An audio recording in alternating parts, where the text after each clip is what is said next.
Let's see here. The public comment text number is 530-205-8603. And there's a link on our agenda if anyone wants to get on live Zoom. Other than that, let's pass on the Pledge of Allegiance and do the roll call. Okay. Vice President Hetherington. Here. Director Morrison. Here. President Odette. Here. Director Stevens. Here. Wallace. Here. Perfect. I do not have any modifications of the agenda, so let's go straight into public comment. Oh, wait, Kevin, you want to do COVID-19? Well, I thought, yeah, I just want to talk about COVID-19. The other thing I thought might be good is if we did the flight procedure update right after the runway utilization report. There may be some folks that may want to hear that update because the information is, pertinent and relative to what we're talking about with runway utilization, if everyone's okay with that. Sure. So that's number 8. Yeah, so we've got up to right after number 4. Okay, works for me. And then just real quick on COVID, it looks like, we're going to continue to meet via Zoom for the foreseeable future. I know that Lauren and I, we tracked that pretty close, talking to other special districts, the town, the county, and this seems to be the platform that everyone's going to be using for a little while. We are allowing public comment live via Zoom, or that Hardy is going to tell us a little bit about that here in a minute when we do the public comment section about how to do that. A lot of agencies aren't doing that. They're just doing text and pre-recorded messages or emails, but we're going to continue to try and do live public comment as long as we can, as it works. Other things with COVID, just quickly with operationally with the airport continues to operate at just about full capacity. A few things that we're not able to do with it. You'll see in our financial report here that we'll do here in a little while that, financially the airport continues to have a strong year. Definitely been affected revenue-wise in a few areas, but overall things are pretty good. We continue to have a pretty strong sanitation program in the building. We think the building is a safe, the terminal admin building is a safe place to come if people want to come utilize the restaurant or if they're using it for transportation purposes. And then also I want to thank Stacy Justison, our safety security manager. She's done a really good job along with all of the staff, I think, making sure we have good contingency plans should we have to do anything with COVID, particularly if we had any positive tests that came from any staff or any of our workers at the airport. We feel like we've got a pretty good plan in place to address any of those things. So we're tracking it closely, staying in touch with our local health authorities, and we'll continue to operate as close to normal as we can. Is everybody on staff and families still negative? Yeah, we overall we're doing really, really well. We did have one employee who's a family member who COVID, and so our hearts and thoughts go out to him and his family. But other than that, we've had no positive tests with our staff. A few have been tested, but overall we're doing really, really well in that sense. Good. Thank you. Let's move on to public comment. I believe we have a guest for this one. Yeah, I'm going to unmute any public comment people showing up to talk during the meeting. I'm going to identify you by name, and if you don't have a name associated with your account, I'm going to identify the last 4 digits of your phone number. So when I call that out, you can go ahead and speak. So I'm going to start with Laurel Lippert. I'm here. Can you hear me? Welcome. Thank you. My husband Tom and I have lived on the Ponderosa Golf Course for 13 years and over 30 years in downtown Truckee, and I've flown out of Truckee for 30 years. My letter to the board was and is: we of Ponderosa Martis Neighbors United represent the residents of the Martis Estates Ponderosa Fairway neighborhood, including 91 homes along Reynolds Way, Martis Drive, and Estates Drive adjacent to the Ponderosa Golf Course in Truckee. Parcel 4 of Jurger Ranch, a property directly adjacent to our neighborhood, is currently up for sale and subdivision. We ask that Truckee Tahoe Airport District consider acquisition of this property for valuable open space near the airport, annoyance reduction, and community enhancement.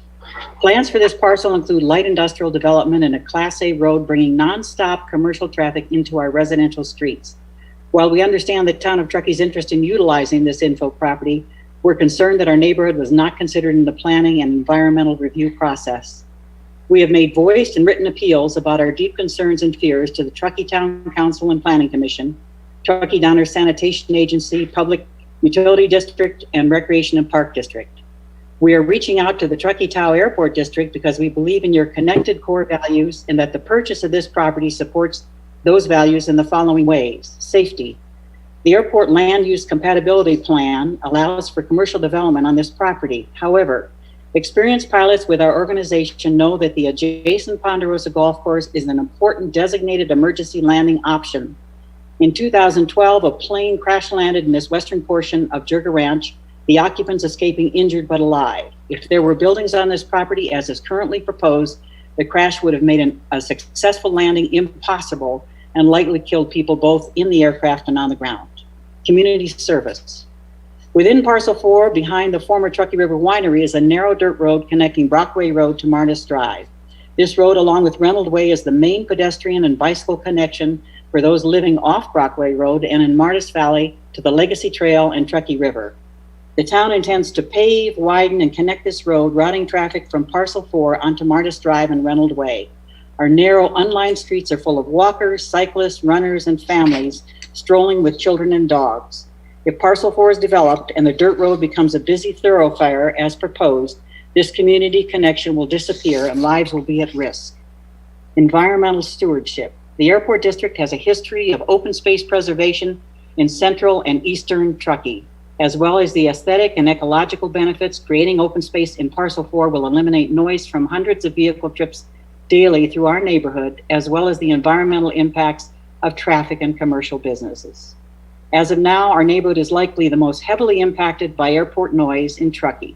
This would be an invaluable gift from the airport to us and the community at large.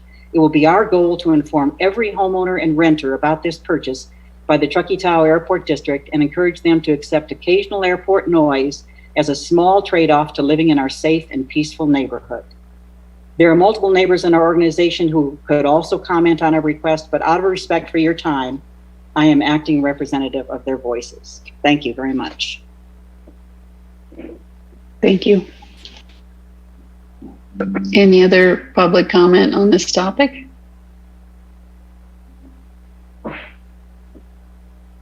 Okay, any other public comment at all? There was. Teresa, I know we can't deliberate on the issue. I was wondering if I could make a request to ask the staff to come back with a staff report at a future board meeting. We will do that. We have 3 or 4 of these land acquisition requests. This is a good one to put on that discussion, and so we'll definitely have follow up on that. Thank you. David, any other public comment on this? Indeed, there are a few. First one comes from Matt Miller. Matt says, besides the horrific noise pollution it causes, do the over 40,000 jet and fun flights, touch and go flights, and your air shows each year increase greenhouse gases in Truckee? Please explain. That was Matt Miller.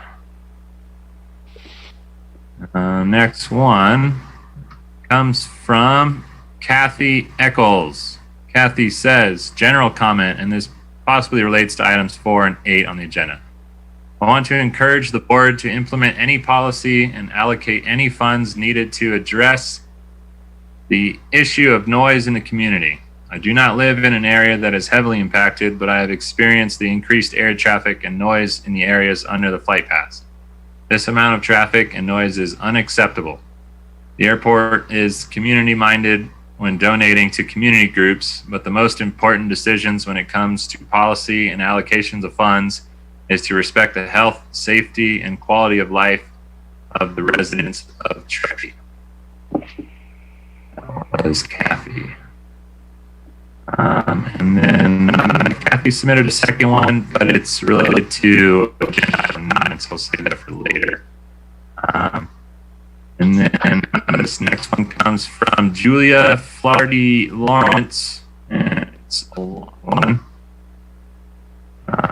Julia says, last month I made a comment regarding light noise in Prosser Lakeview. I sincerely appreciate the efforts of staff and board members to address these concerns. This is an ongoing process, and I know there are many roadblocks and challenges. One suggestion at the last meeting was to modify the airport website and highlight some key missions of the board. This included the Tranquility Initiative, voluntary curfews, as well as an effort to lower greenhouse gases. In looking at the website today, I noticed this has been somewhat addressed, yet these topics are diminished with so many other resources on the page. I wonder if there is a way to redesign the page so noise abatement is as prominent as the aircraft wash rack notice. Air traffic continues to pose grave concerns for my neighbors and my family.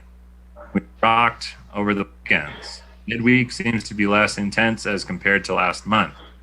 I haven't looked at data, so this is a personal observation. Comments from a board member at the last meeting left me a bit bewildered. Comparing increased road traffic due to visitors to increased air traffic is not apples to apples comparison. Timing when I leave home to shop in town and deal with tourist traffic is an action I can control. The only control I have in regard to air traffic is in reaching out to you, our board members. The homepage gave me a bit of hope. I see recommended flight paths are diagrammed to be over major thoroughfares. Using these pathways could potentially lessen noise over all neighborhoods.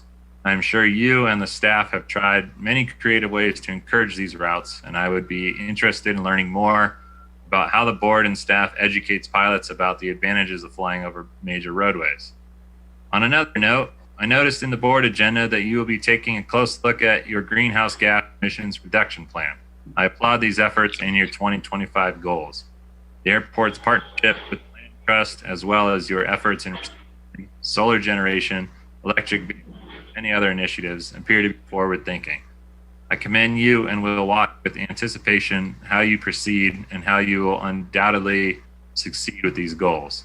In closing, I wish to acknowledge the actions of the airport board and staff, which I have always admired. Your philanthropic endeavors and forward thinking toward community integration are appreciated and recognized. Thank you for the opportunity to address you today, Julia Flaherty Lawrence. I hope I didn't butcher her name. That's the last emailed and text public comment, but we do have one more public comment from someone in the board meeting. So Mr. David Diamond, if you could please unmute yourself. Thanks, David. My name is David Diamond, and I just wanted to officially announce that I'm going to run for the airport board in this November's election. As a pilot and a community advocate, I will bring a balanced perspective to the issues that come before the board, and I plan to bring the same sort of proactive ideas and action that I brought to ACAT these past few years.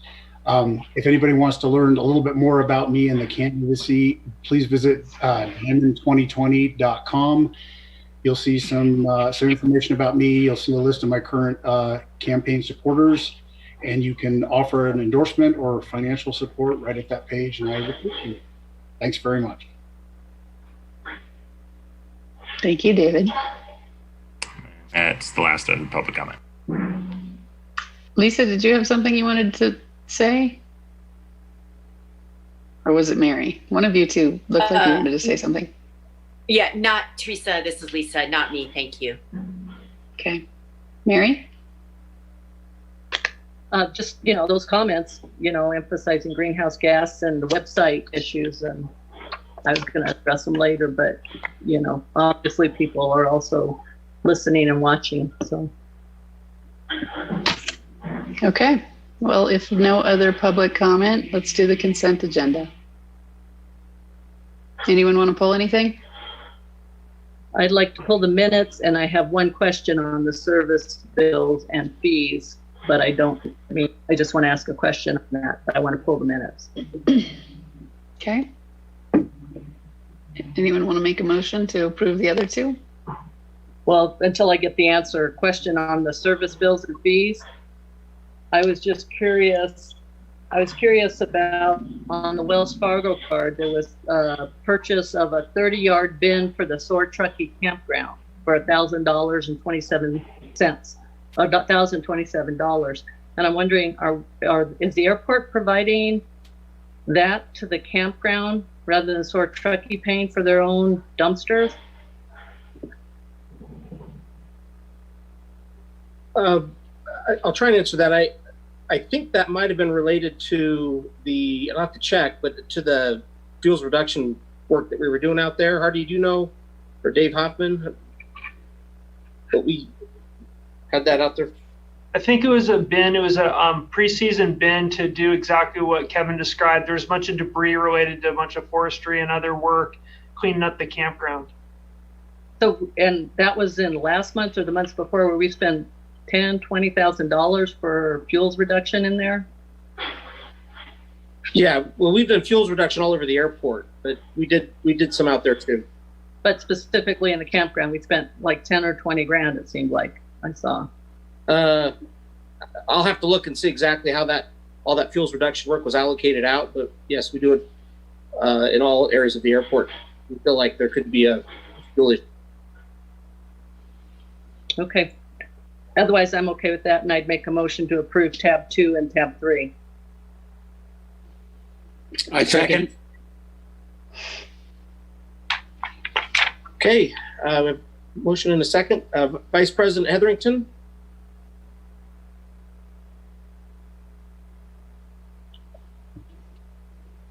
We got to get Mary better internet. Yeah. Not coming through, huh? Yeah. Yes? I speak louder? Closer? So Vice President Hetherington? Yes. Okay, good. Director Morrison? Yes.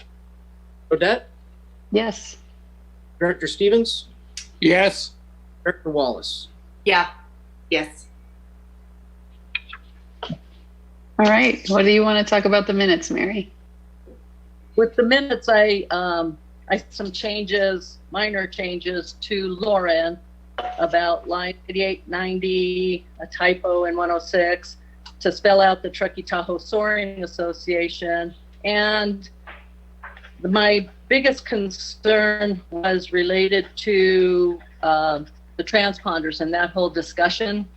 And I noticed in that minutes, basically we are lines 144 to 165. So 21 lines are effectively copied from the staff report. And yet the discussion that we had as a board and the points I brought up got 4 lines. And I would like, and I brought that to her attention, and she sent me 4 pages, three pages of transcript. And I would either ask her to go back and capture it in more detail, or I took a shot at it, but I don't know that everybody wants me to read the 8 bullet points that I had. I started looking at other agencies' minutes, and, you know, they've got like a recommendation. They don't copy the whole staff report. And then, you know, they kind of have what each director said. And so I'm curious what the board would rather that I read, but how I summarize the 3 pages of text, or if we want her to take another look at that, I can send this to her and we can approve these minutes at the next meeting.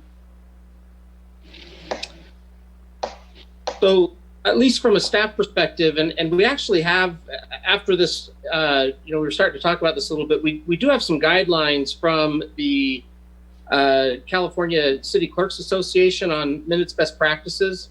And the board would like with this set of minutes, but I think we do want to have a conversation at the board meeting, you know, how we implement those best practices. And for staff perspective, having us capture a 45-minute conversation into a couple of lines and make sure we're capturing what individual board members are wanting to convey is difficult. And it's actually one of the things they recommended. And so I'll send that out to everyone. You kind of see what it is they're mentioning. But ultimately, we're trying to summarize the actions of the board.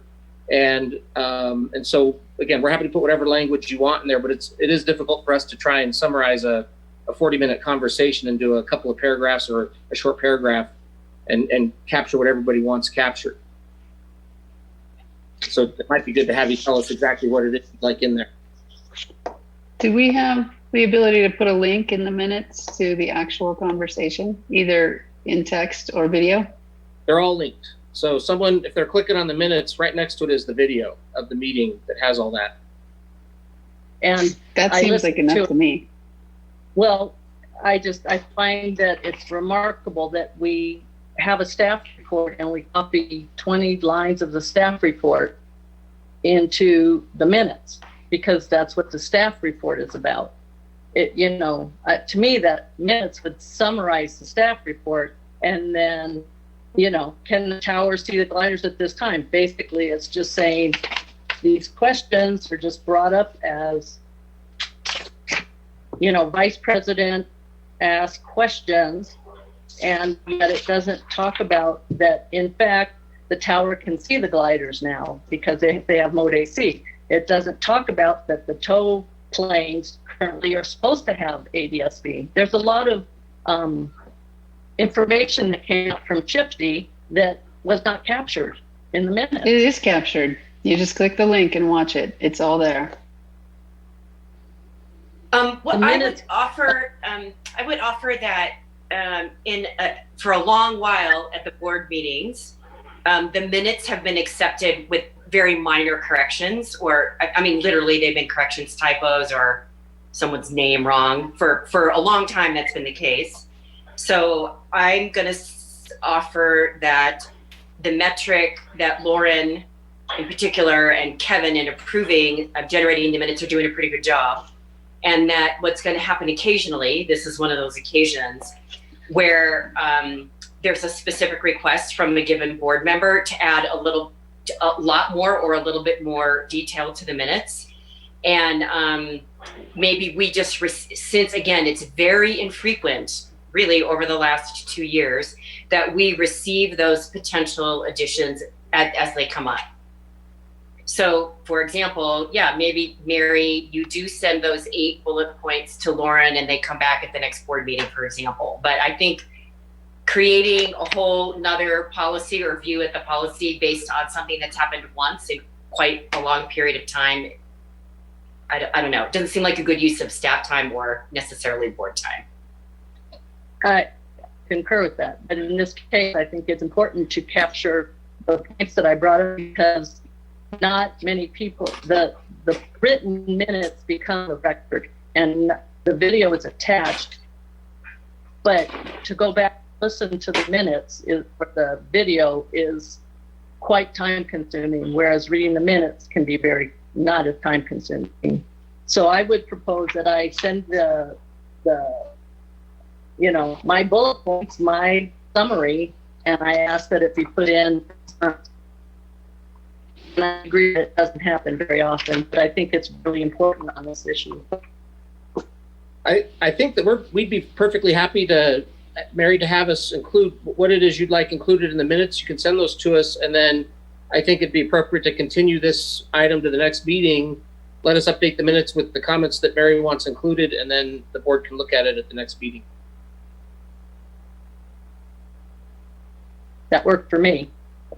Would you please send out Mary's comments to the board, Kevin, before we see them next month? Yeah, so the minutes would get updated with those comments, and then it would go back on for approval. So you'd see them, 5-6 days before the meeting. I don't want to see them then. I want to see Mary's comments when she sends them. I'm happy sending those out to everyone if that's the board. So my thought is, if we're going to put Mary's 8 bullet points and it was a 45-minute conversation, there's probably a lot of other points that are valid and should be reflected. So if you're going to do any, you need to do all. Because otherwise it reads like this is what the board believed, which is, it's not. It was Mary's 8 points. It was Mary asking questions Shifty responded to, or Hardy responded to, or Kevin responded to. There were questions, there were responses. Specifically, do the tow planes really have ADS? If they're going to do a retreat, Yeah. you know, those are the kinds of questions that, you know, it was just that none of that was captured in the staff report. Okay, so like Lisa said, a one-off. Let's transcribe the whole conversation and make it an amendment. Okay. Let me get with Lauren on that. I think she's on this. Lauren, I think you've already transcribed most of it, haven't you? That's even longer. I don't even need that. Mary's conversation I transcribed in her questions, but I could transcribe the rest if you want me to. I'd like Lauren to give it a shot with Mary's assistant, and I'd like to move on. We're spending a lot of time on this. Mm-hmm. Okay. So let's do that for next meeting. Any public comment? Nope. Okay. So we're continuing this to the next meeting. No motion necessary. Yeah. So let's go to the runway utilization report. All right. Well, thank you. I'm going to kick this one off. Then Hardy has a couple of comments. Then we'll turn it over to Tom Breen, our consultant, who helped us with this. So I'm just going to give a little bit of background on this runway utilization reporting tool, this project that we've been working on. This goes back to 2019 in July when the board of directors, Director Hetherington requested this, and the board directed staff to create a runway utilization tool that could compare runway utilization before and after the tower. There was about a $29,100 budget that was approved, and that we would do biannual reporting once in the fall, once in the spring during our peaks to see how runway utilization is going with our tower. So that objective was twofold. And it also, the second goal was to create a baseline for future procedures and noise abatement procedures and modifications. So it was a tool to develop that so that we would know where we're at. The first phase of this is complete. And Vector's going to kind of give you an overview of what the initial preliminary, they're not really preliminary, but it's the results that we have right now with the tool, and you'll hear that in a minute. The main request that we have today is that as the working group, we feel that there's a little bit more important, there's more important components of this that we don't have yet. One thing we realized as we started diving into this is wind data is pretty critical, because we started to realize there's a lot of times when the tower or an aviator doesn't have really an opportunity to select a different runway just because wind or weather conditions or instrument departure requirements requires a certain type of operation. And so we would like to add that tool to this, or add that data to this tool. Currently, we still have about $9,000 left of the funding that was approved to be able to create this tool, which would include weather data into the VNOMS application that we use to generate the data. That'll also store weather data in a way that will include the way we can export it into our system, then also historic weather data going back to 2015 or 2016 to present, actually 2016 to present. We'll have all that, and we can kind of see, what are decisions that pilots are making and with in calm wind conditions. We think that's an important piece to add. So as we go through this, there's lots of data that came out of this project. We've been combing through it for a couple of months, actually. There's a lot of talk about why some of the patterns are. There's some increases in runway 29 utilization, and we're still kind of combing through that and looking at that data. We might talk a little bit about that, but we kind of want to work on that a little bit more. But with that, Hardy, you had a couple of comments? Yeah, thank you. I'd like to say there was a lot of work that was put into this, and I want to thank Mary and David Diamond and Tom for the patience and working through some of the heavy lifting. I think it's a good product, and it's going to get better with the wind data. I just wanted to mention a little bit to the board and to anybody calling in that the striking of a balance between community noise and annoyance and a safe and orderly flow of aircraft here at the airport is a challenging undertaking. We're about 2 years into the tower. The tower was really constructed for two reasons. One, to reduce community noise and annoyance, and two, to enhance safety through capacity, but enhance safety during those peak periods. So the balancing those two is a little bit tricky. Obviously, safety is achieved through traffic management, separation, orderly arrival, and departures. As a result of that order, you're going to see concentration in the heat maps. You're also going to see great, noise abatement procedures that are being followed by the aircraft. That I think is one of the great outcomes of the tower. The piece we balance is obviously reducing community noise and annoyance. So that's what, the tower can help us affect control of the aircraft using flight procedures. We'll talk about that later. But I just want to talk a little bit about our responsibility from an aeronautics perspective is really, the traffic management and orderly flow of aircraft during the peak periods and the community noise and annoyance reduction with the tower. So that's what we're focused on when you talk about managing the airport, managing the tower. So I wanted to bring that up in the discussion as you look through and read the data and see the charts and make some sense of it. And I'm going to introduce Tom. I think I can see Tom. Tom, I'm here. Hardy, real quick, I'm talking while I was on mute. 1 second. Before we do that, I just wanted to let any of the other working group members, Mary, David, if you had anything you wanted to add to the staff presentation portion before we have Tom, and we'll also have some conversation after Tom presents his report. Well, I hope everybody read my additional memo, and I understand the aspect of safety and the movement of aircraft, but I also go back to our mission statement and that middle line that says strives for low impact on our neighbors.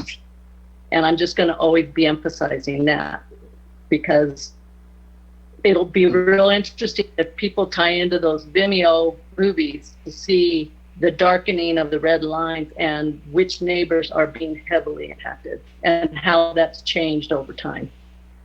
And I'll have more, but later. Kevin, David Diamond, I have nothing to add before Tom's presentation. Tom Breen is the principal consultant with Vector. He has also been involved with our airport, I think, for about 13 years on various technical systems. Vector is the data analytics company that takes all of our imagery data and flight tracking data and sews that all together, and we use that in our NOM system, our noise and operations monitoring system. So all the core data that you're going to see today has been aggregated by Tom.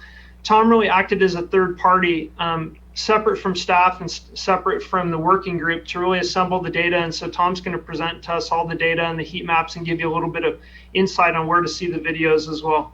So I'll turn it over to Tom. I think he's going to share out his screen for us. Sure. Thanks, Hardy. Let me share my screen, or at least this screen here.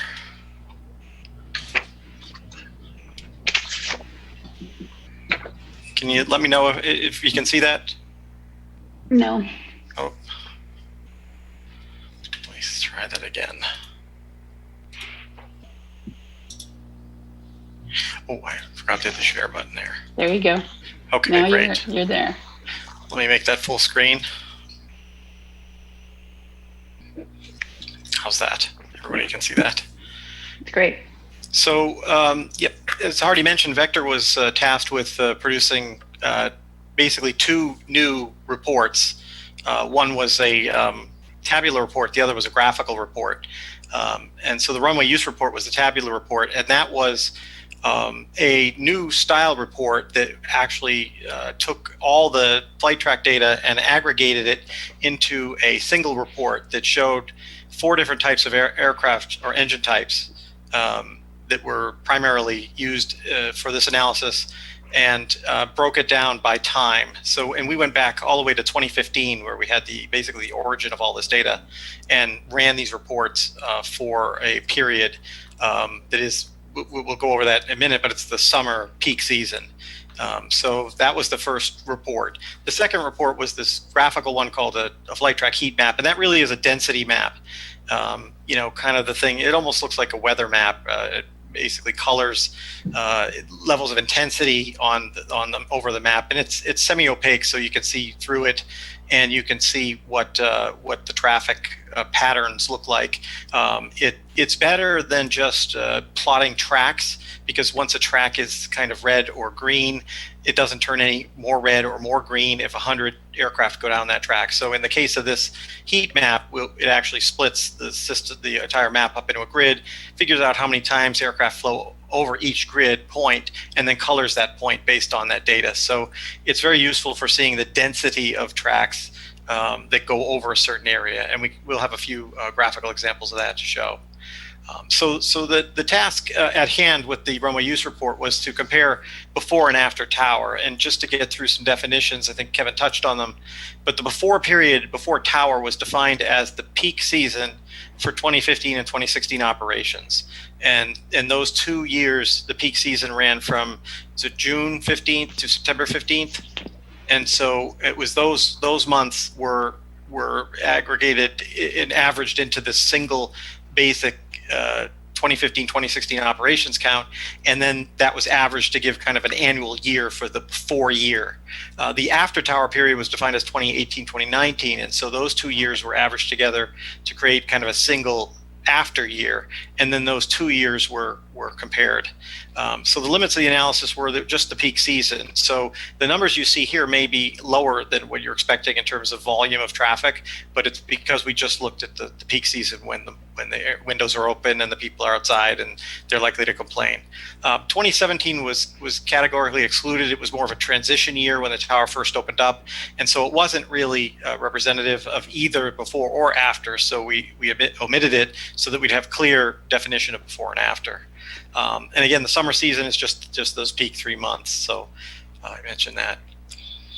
The four aircraft engine types that we analyzed were jets, turbos, twin pistons, and single pistons.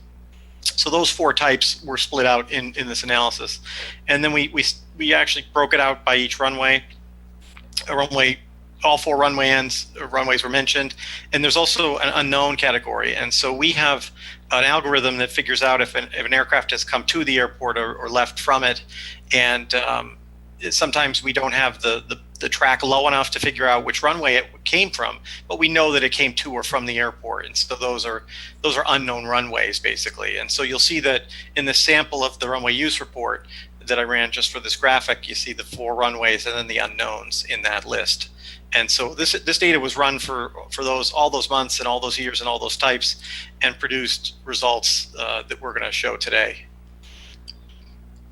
So again, that's our before season was 2015-2016, after was 2018-2019.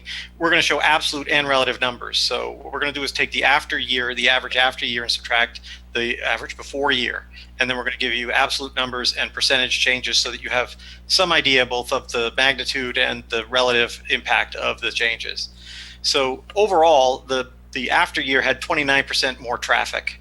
So in the time period between 2015-2016 and after, traffic increased, and we expected that. I think everybody at the airport knew that was happening. In terms of absolute numbers of arrivals and departures, those numbers are there: 1,674 before and 1,400 roughly after for departures. A total increase of over 3,000 operations comparing before or after to before, an increase there. So you see the absolute increase during the peak season was 10,600 before and 13,000 after, just to give you an idea of just the season. Now, again, those aren't numbers like 30,000 because this is only a part of the day or part of the year. And the number of unknown runways, just as an artifact of the data getting better and the tracking getting better, the number of unknown runways decreased by 40%. So of the total operations that we had at the airport, we were able to assign more of them to actual runways because we were able to see the tracks better and actually assign them to a runway. But you'll see that that does influence the data sometimes, because tracks that were just grouped in an unknown category now were distributed across the runways. So the data is getting better. Looking at your absolute and relative numbers here, considering that the operations were up 29%, jets were up roughly 27%. So almost, dead on the average. Turbos were up only 18, twin pistons seem to be disappearing, up only 3, which is a relative decrease compared to what everybody else is up. But single pistons are up 36.3%. And I gave you the absolute numbers there so you could understand the influence of single pistons on all the data. You can add up all the other numbers and still not get to half the single piston operations. So single pistons really, operations for single pistons drive Truckee Airport. They are the most numerous operator at the airport. If we look at the total aircraft operations changed by runway, so that's what happened, what happened to the runways between these two periods, we see that the after period has 50% more use of runway 11. And that's a lot in percentages, but if you look at the absolute numbers, it's roughly 103, 104 operations per period, per 3-month period. So roughly 1 a day kind of thing, arrival, one departure. Runway 2 is down slightly, runway 20 up 27%, but not 29%, which is the total increase. And then we see runway 29 with a 50% increase. And again, the absolute numbers tell the story here because this runway carries most of the traffic most of the time across all the different types. And we see, well over 1,000 new arrivals and departures to runway 29. So a shift, essentially what it looks like is we're shifting traffic off some of the other runways and it's coming to runway 29. And again, since singles dominate this, a lot of this change was driven by the singles traffic on runway 29. Let me just go to the next slide. Since jets cause most of the complaints at Truckee, we took a look at the jet operations to see how they shifted between before and after. So before, on runway 11, jets were 14% of the ops and after 11.9. So if we look down this chart, you see runway 2 was hardly used by jets before and is even 10 times less used in the future, or the after case. A slight decrease on runway 20, and then runway 29 went from 62% jets to 77 roughly percent jets. So jet operations are increasing on runway 29. I just threw in the unknown number here so you can see the influence of that. So we used to have 11% unknowns in the before, and we reduced that to 2.1% unknowns, so that we have roughly 9% additional operations distributed into the runways, where before we were just lumping it into the unknown. But I expect that number of unknown runways to continue to decrease as the data, as you get better and better data. And I know that you've made efforts to get better operations data, better tracking data. So looking at runway 29, because we know the influence of runway 29 and runway influence of jets, I gave the before and after percentages here so you can see the kind of flow in percentage arrivals and departures. So jet arrivals went from 62 to 77% roughly. Departures went from 83 to 93%. So virtually, almost every jet that departs at Truckee departs runway 29. Turbos, slight increase in arrivals, slight increase in departures as well on runway 29. Looking at twins again, relatively low impact. There's so few twin pistons left in the fleet. We're seeing what it looks like a relatively big increase, but it was probably a relatively low number of actual aircraft when we look at arrivals and departure shift. But even those twins are shifting to runway 29. And the singles only went, say, from 35 to 40% on the arrivals and 41 to 43% on the departures, which doesn't seem like much. But again, the singles are there's so many more single engine aircraft that the overall number of the impact that a 5% swing on the singles represents a significant impact, in terms of the number of operations. So we're seeing it here, I think, what we expected to see, which is, or suspected that runway 29 has become, increasingly popular with jets and with twins and turbos and just about every type of aircraft that flies at the airport, as we can see by the increase there. And so after looking at all this data and aggregating and averaging it, we came to some basic conclusions here. Obviously, the traffic increased 29% overall. We could say it was over 4 years essentially, but it was averaged between two sets of years. Overall, after the tower, all aircrafts increased their relative use of runway 29. So there were a higher percentage of every type of aircraft was on runway 29. The singles increased 36% and dominate all the other aircraft by a ratio of 2 to 1. So you have more than twice as many singles as you do every other kind of aircraft. So they're relatively quiet or not impactful, but they're most numerous. Your jet operations increased almost 27%, a little bit less than the total increase, but still, they did shift to runway 29. So we have a number here that shows that 730 jets departed runway 29 in the before average of the 2 years, and over 1,000 in the after. So if we're looking at jet departures off 29 as being an issue, we can see that the effect there was a swing of and I didn't do the delta there, but roughly 326 aircraft extra in the 3-month after. So that was only like a 90-day period that we analyzed, so we could see that there were much more, in total numbers of jets, the number had increased on runway 29. We're looking at peak season. There was a concept that because of the tower, the thought was that more aircraft might be driven by IFR operations or filed flight plans, and that those flight plans are filed, with the FAA, and that they must use runway 29 as part of that procedure. So we looked to see what percentage of aircraft were flying IFR or filing flight plans. And we weren't able to see this in the before period. This data is relatively new.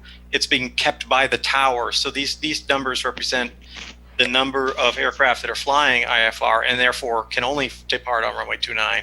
And there was 1,400 of them in 2018 and 1,300 roughly in 2019. So those are aircraft that can't fly any other way. Unfortunately, we just don't have the data before that, but these are numbers that we'll keep following in the future to see what effect that has, and if the number of aircraft requesting IFR departures increases.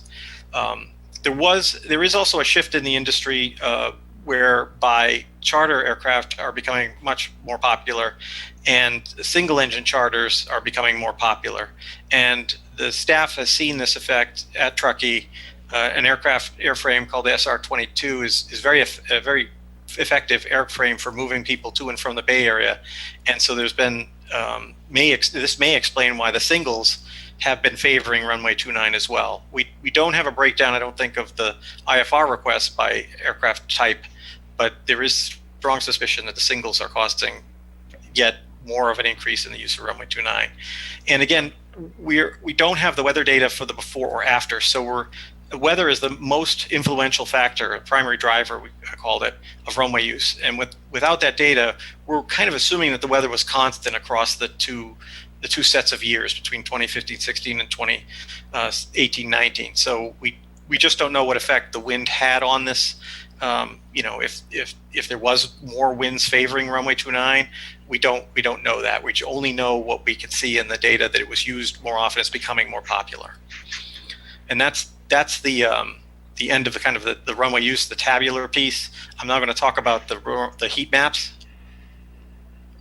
So the flight track heat maps were developed, and what I was requested to run was to separate this analysis into 3 engine types, and then arrivals and departures. So these maps that you'll see, and they're actually stored on a, Hardy, is that a central server or a shared drive, or what did?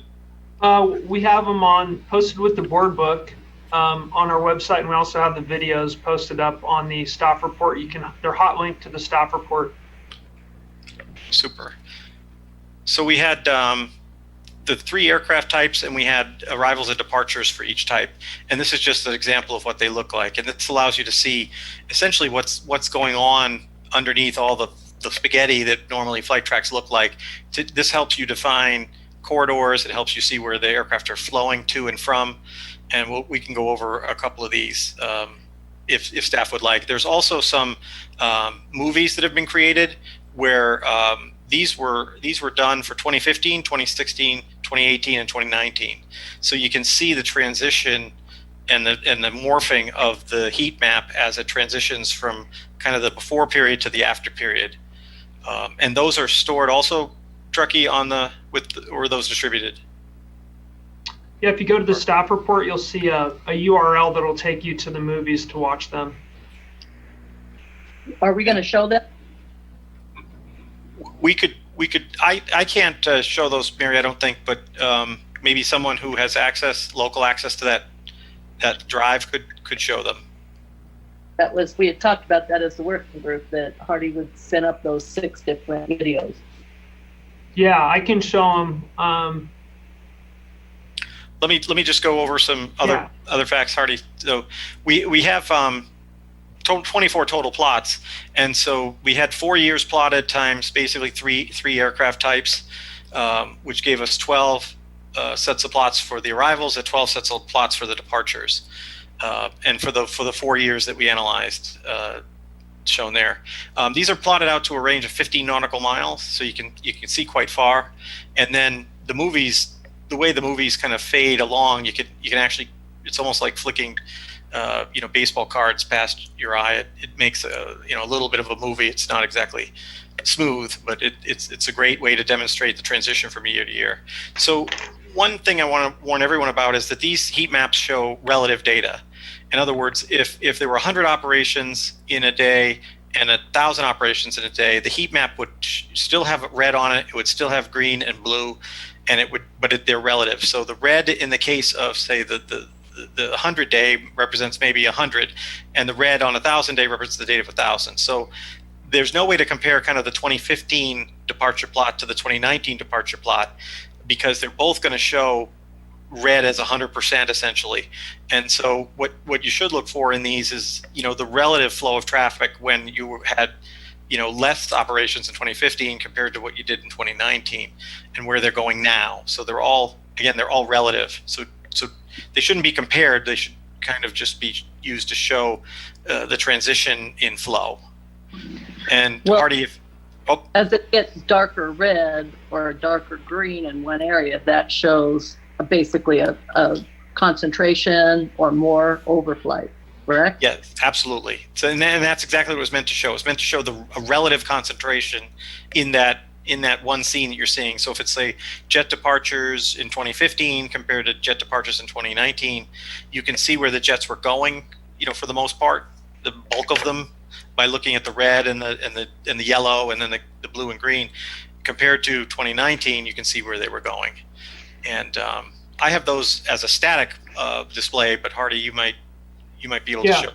I have 6 videos. There's turboprop departures, turboprop arrivals, piston departures, piston arrivals, jet departures, and jet arrivals. Do you want me to start in any particular order, or just run them all through? Maybe start with jets and then go to turbos and then pistons. Okay. Which is the order. Do I have to give back control, or? No, I'll go ahead and share my screen out here.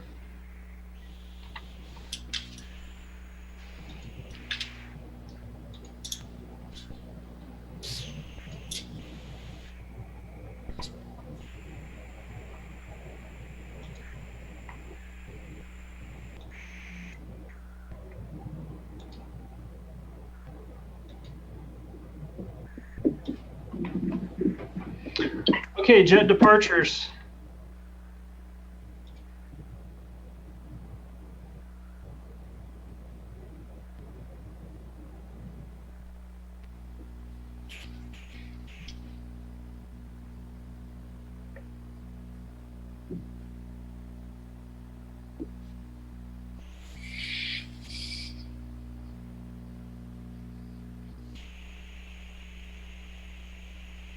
Watch it one more time. We'll do it twice because it goes pretty quick.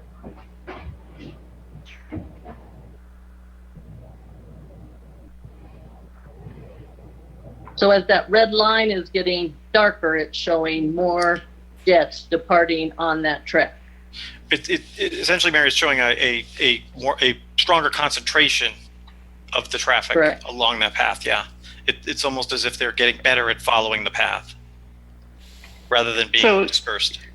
Tom, does that mean it's more flights, or they're just getting better at following the path? Well, we saw from the tabular data that there are obviously more flights after the tower. So there's roughly 30% more aircraft, more jets. I think it was 28% more jets after.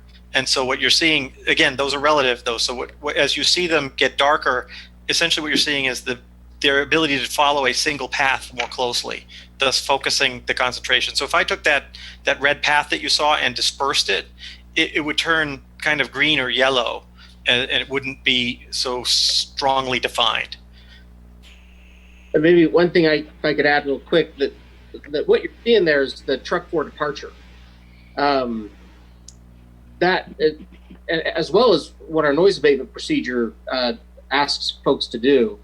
But as you see all those jets going to the north, they're all, we think, the vast majority of those are going to truck intersection. We do think there's more piston aircraft Cirruses that are filing those IFR flight plans and heading that direction. That's one probable conclusion. This is the jet arrival portion. So you'll see obviously on the arrival side, the eastern side of runway 29, the approach side of 29 is where the red is. So you can see that here.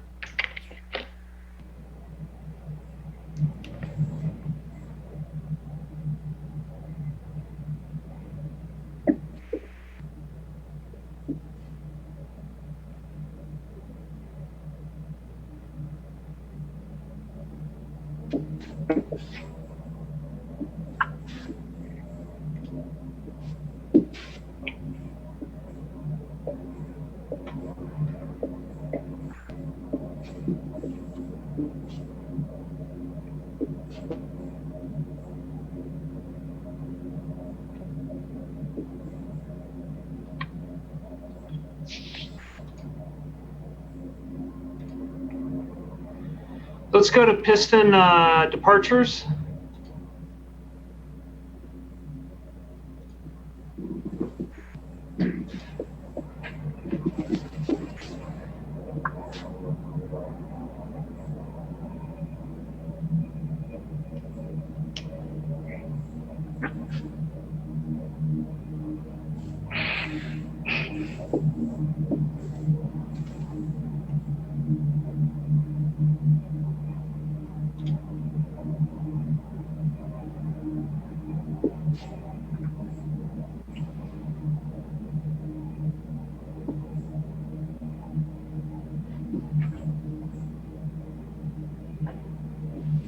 And it's interesting that hook that happens as they're going up to truck 4 and then making a U-turn.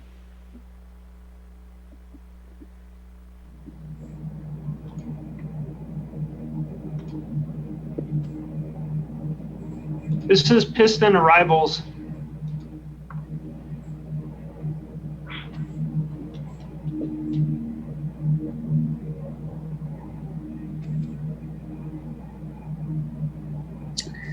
Does this include touch and goes, Hardy?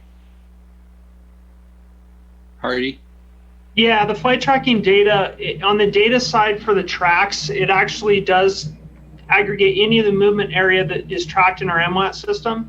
So different than the way we count aircraft. So the counting and the display of the aircraft tracks are two different things. But yes, these tracks include it. If it can catch them, because of the orientation of the aircraft, and it's not included, is what I remember Tom saying. Yeah, we missed some airplanes based on the location of the transponder antenna and the equipment on the aircraft. So we have no way of catching every aircraft, just, right. Even radar doesn't, but we catch what we can based on their equipment. And then we'll do turboprop departures here.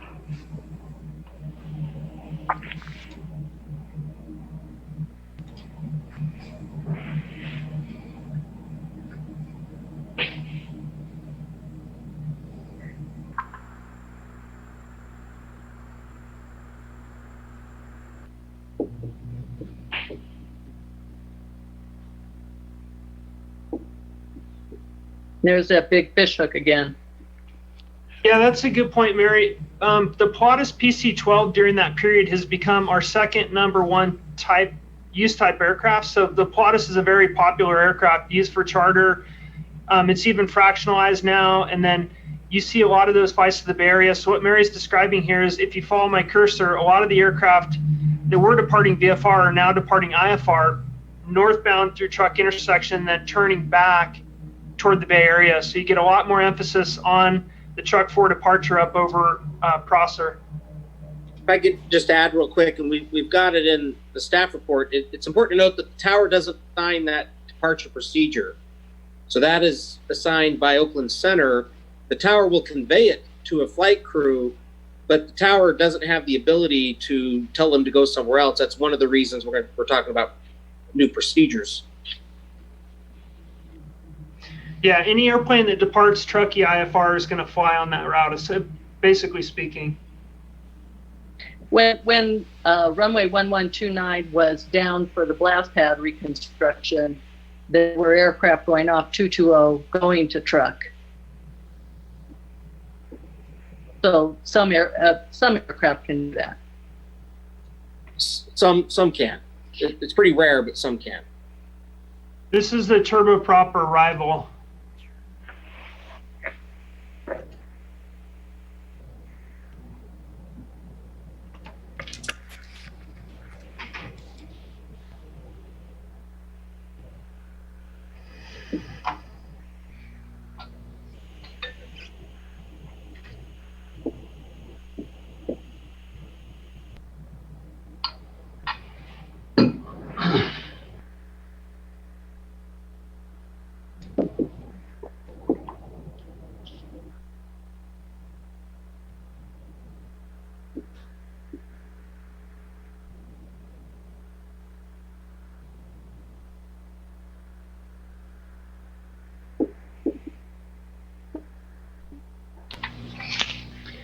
That's the conclusion of the 6 videos.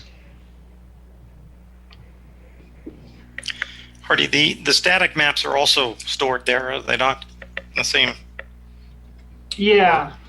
So if you go to, do you want me to share my screen to show everybody where you can find this stuff?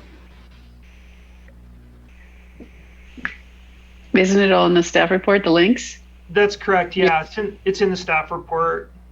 4D. Mm-hmm.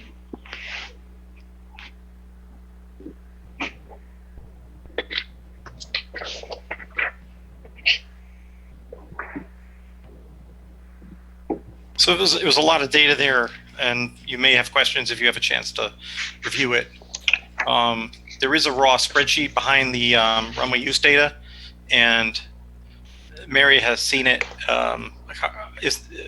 Hardy, is that raw spreadsheet also stored in the staff report, or? Yes. So what I'm showing you now is the staff report. It's tab number 4, the primary exhibit, and you have all the different supporting animations, data, heat maps, runway utilization report. There's a letter from our tower, and then also determinate wind factors that I did for the board a couple years ago. So if anybody needs it, just go to tab 4, the primary staff report that Kevin Smith developed, and you'll find all the hot links to the data right there for you.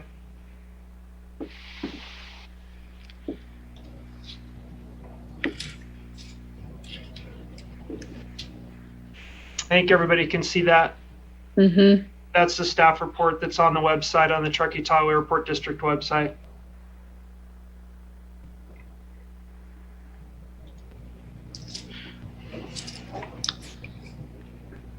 Good info. I think we're ready for questions from the board. Any questions you have on the data? Or anything we presented? None from me. Rick? If I could, I know Mary probably has, I don't know if you wanted to talk about your comments.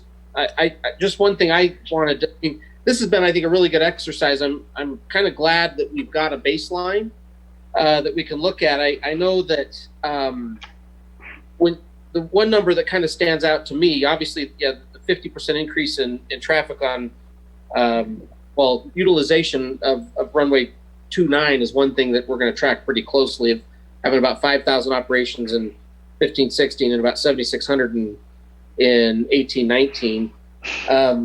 Before the tower went in, about 49% of aircraft were using runway 29, and then after the tower went in, again, with this 30% increase that you can't ignore, that's a big number, it went up to almost 56%. So it's an overall traffic, it's 7% of our overall increase in traffic is on that runway. So how do we keep that number from not growing beyond that number?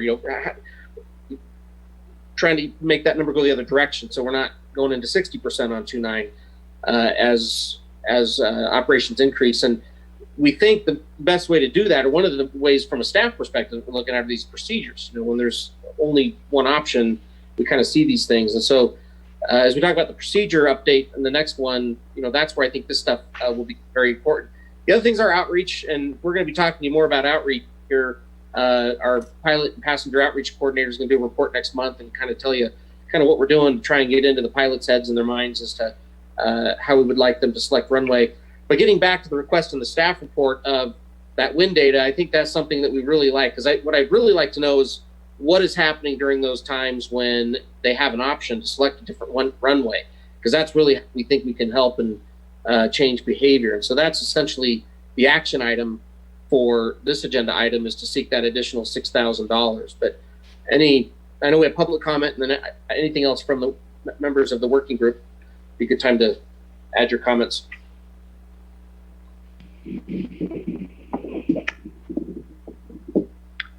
Well, I think the wind data will be interesting, because when it's calm wind's been talked about since 06, 07. And so if we know that it's calm wind conditions, then we can encourage aircraft on certain times to fly, because of Bernoulli's effect, they have to fly into the wind. I understand that. And so we just, I think there's value in doing the next portion of it. I am emphasizing it is indisputable that there is more traffic on 1129. The numbers show that. My neighbors have told me that. And the why is what we want to take on. That'll come later after we get some of this wind data. But it goes back to, time of day, what we can do. I want to emphasize that when 1129 was closed, they were using 0220. And there were some big planes that went out that way. And so that goes back to that corporate outreach of specific entities to find out when they could. And again, I'm not saying don't fly over Prosser or Prosser Heights or the middle school, which, we were talking about safety as being a major concern. Well, there was an aircraft down where Alder Creek Middle School sits right now. And Alder Creek Middle School is right under that red line. So we need to be cognizant of that in terms of safety, and that these many homes in this corridor of it goes over Olympic Heights, Coachland, Hennis Flat. There's an economic justice component to this. Prosser Heights, Stony Creek, and Prosser Lakeview. I'm not saying no aircraft over this community. I'm just saying if we're going to all benefit from aircraft coming into our community, everybody should share some of that overflight.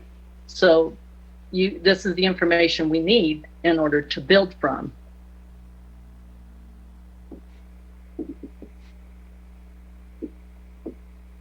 Rick, any comments or questions? Well, my comment is on the next agenda item, which is the flight procedures update. Let's save it for that. Yeah, but I'm saying we need to do what we're trying to do in order to change some of the flight patterns on IFR. Jim? You're on mute. No? Nope, I don't have any real comments. Interesting information. I think it would be nice to have some more data in the future. As if we can aggregate it in the same way, it'll be helpful. Okay. Any other board comments? Any public comment? David? Hi, we got one. This is from Matt Miller. Matt says, can some planes take off runway 20 to avoid noise over us and lessen traffic on 29? Anything else? I mean, we can answer that question real quick. If you'd like us to. I mean, yes, the answer to that question is yes, and that's one of our main outreach components, is to encourage more use of these alternate runways. And that's something we're going to be working on really hard. Hopefully, other procedure work, particularly a 1-1 departure and a 29 departure that may go straight out, so that again you're moving that traffic around to different areas. I just would reiterate there's significant overflight over all neighborhoods around the airport. Some are impacted more than others by certain types of operations. There's no question. But our goal is to try and figure out how to disperse that traffic. We're not concentrating. We're essentially dispersing aircraft over multiple runways is our strategy to allow the tower and air traffic control to move these planes to other places, and then allow the tower also to encourage pilots to select other runways. So that's one of the things that we'll be doing, maybe to answer that question. And if I can build on that, working with the corporate entities and private pilots to educate them that if they go off on some of these other entities, other options, they're saving fuel and time. Yeah, that's a good point. Okay. So I'll make a motion to approve, because we need additional money to get that wind data so we can look at when there's calm wind. So I would make a motion to allocate an additional $6,000 to do the other, to collect the wind data. You did not write a motion for me. No format, we all did. So there's not a sample memo. I apologize. Or sample. To allocate another additional $6,000 to complete the 3 items that are listed in the staff report. Second. Roll call.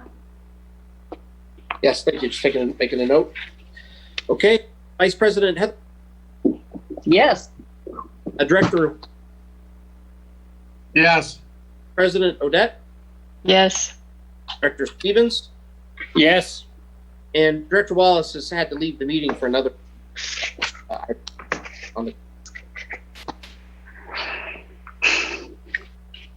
Okay. Let's see what's next. We've got, you guys wanted to go to number 8, right? Kevin? I'll turn the time over to Hardy on this item. Okay, I'm gonna play a video for you, and I'm gonna pause it shortly after I start it to make sure everybody on the other side of the screen can hear it. This is my staff report. It's 6 minutes and 26 seconds for flight procedures, and that leaves us some time for questions and answers. So I'm gonna pause it and check in. This is the flight procedures update the board requested from the May workshop. Can you all hear that? Yes. Yeah. Okay, great. I want to point out the use of the videos we showed the board at the last meeting. The rainbow colored section is the noise footprint from the aircraft as it travels over the ground. This is a depiction of the westbound 29 departure, showing a departure off runway 20 and also runway 29. What's not shown here are the areas associated to the east of the airport for the 11 departure, but we do have those. Staff internally talked about how do we reach the community considering the COVID pandemic. We looked at a bunch of different options.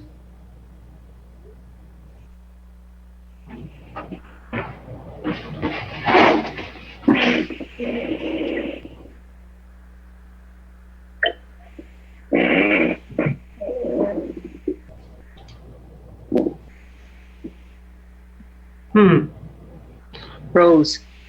It worked better the first time. Talked about how do we reach the community considering the COVID pandemic. We looked at a bunch of different options.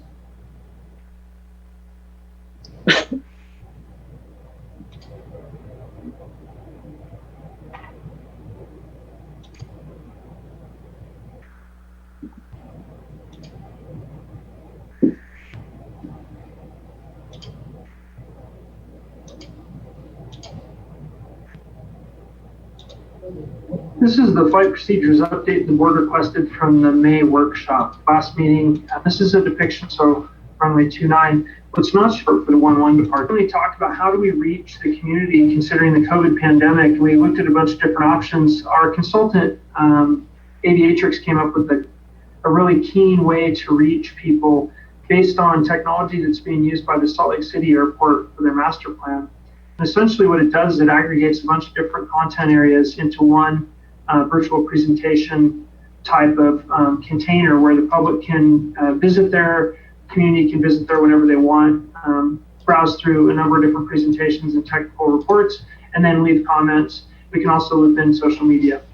So the objective for the community outreach portion, essentially we want to inform the community of potential new flight routes and procedures. That's our main goal, that people understand where these notional procedures are and where the airplane will be located relative to their house or their neighborhood.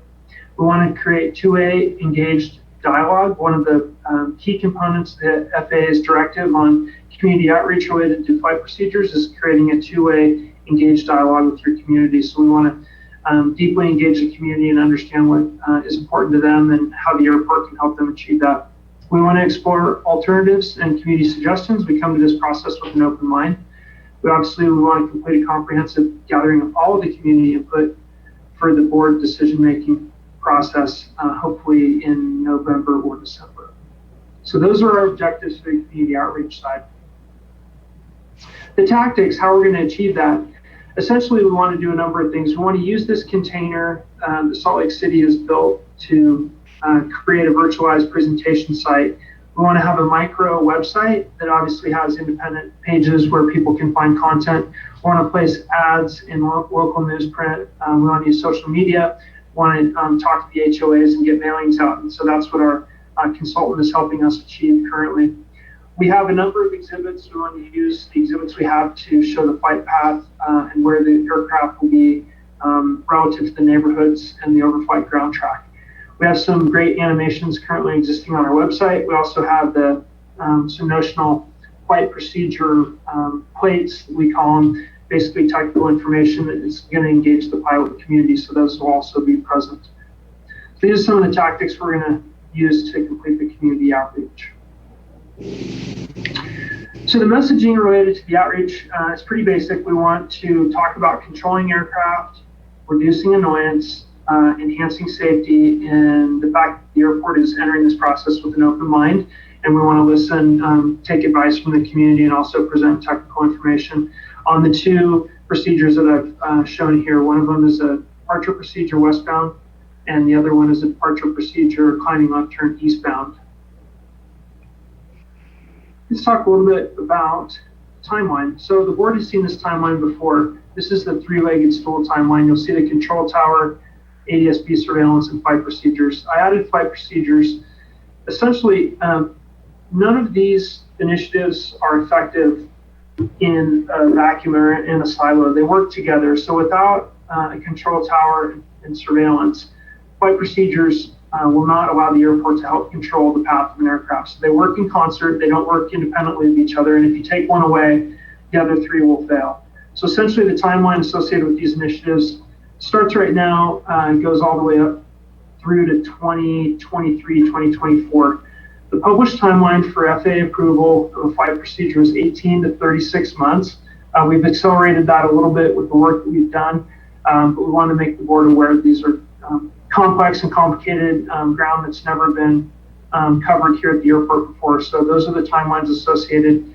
The shorter, more compressed timeline related to outreach and engineering, I wanted to present that to you. So in late July, we did an RFP. We awarded the contract. We did the contract kickoff, and we're looking for conceptual exhibits to be generated by our flight procedures assessment team in mid-August. The full procedure assessment will be due mid-September. And then the bulk of our outreach is going to occur in September and October. Portions of it may be in early November, with the board report for you in November or December. So the next steps, obviously we're meeting with our vendors, we're providing them guidance and support material, both Aviatrix on the community outreach side and Flight Tech Engineering on the procedural assessment side. We have to do all of our advertising and Q&A outreach. We also need FAA guidance from the airport's district office and also the flight procedures team in Renton, Washington. We have relationships with both of those, so we think that's going to move along pretty quickly. We have to complete some local pilot outreach, and then obviously we're going to give you a board update and a board report. I'm going to talk briefly about this list. This is a list summarizing the technical requirements to get a flight procedure certified and through the FAA's process and into the hands of the pilot. this is quite technical information. Flight procedures are potentially the most technical thing that we deal with at the airport from an aeronautical perspective. There's 37 steps there. They need to be completed for you to publish these and get it moving through the FAA, through flight procedures check, and then into the hands of the pilot community. And once we get there, we still need to ensure that the pilots are ready to fly these procedures. So I just wanted to talk to you a little bit about that. I'm going to publish this list every time I give reports so people understand where we're at. That's what I have for you this evening. I welcome any of your questions and hope I can answer them and give you additional information.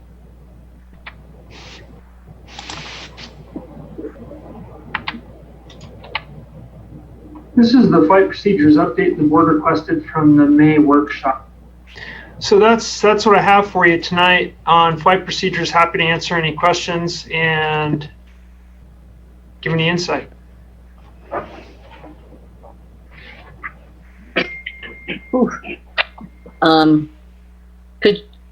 I just tried to print off the 37 just because I'm curious what they are, and could you send that to me in another format, because it sure didn't print well this time. Yeah, I'll send that out to the board. Okay. What I would like somehow included in this is the use of those heat maps. The use of the videos or the heat maps is a big part of the reach out to the community, because it's a matter of fairness. It's a matter of economic justice. You have Frishman Hollow, Hennis Flat, and the middle school right under those major departure corridors. And so it's a big piece. Is, you know, we're not asking you to take the whole load, but we're asking you to play fair. You know, everybody should wear a little bit of this. I also would like some of the information from Salt Lake City, how I would, send me a link, because I'd like to see what they're doing, how their aviatrix is doing. And it also is important to realize that several communities do not have HOAs. Particularly, I know Prosser Heights doesn't. I don't think Stony Creek does. I know Prosser Lakeview does not. I don't think, if you do not have a homeowners association, then maybe we need to think about mailing to all those, find those APNs and those addresses and send them information as individuals, because otherwise they are unaware. And are you setting up an ad hoc committee on this, or, working group committee? I'm interested in learning and being part of this. So a couple things real quick is, we've done, these community outreach meetings before multiple times and with our master plan. And so we've got ways to do outreach into those communities that don't have HOAs, and we'll make sure that occurs. From a staff perspective, we weren't going to propose an ad hoc committee, but that's really up to the board. If you want to have an ad hoc committee and we're going to talk about this a little bit later in the ad hoc committee section of the GM report, but an ad hoc committee is a board directed project, whereas a working group that we've done is staff directed. We'll talk a little bit about that, but later. But if you want to form an ad hoc committee and have the board direct that outreach effort and the process, then that's a board decision. We're happy to support either way. I think an ad hoc is a little bit overkill. We've been successful in outreach for years.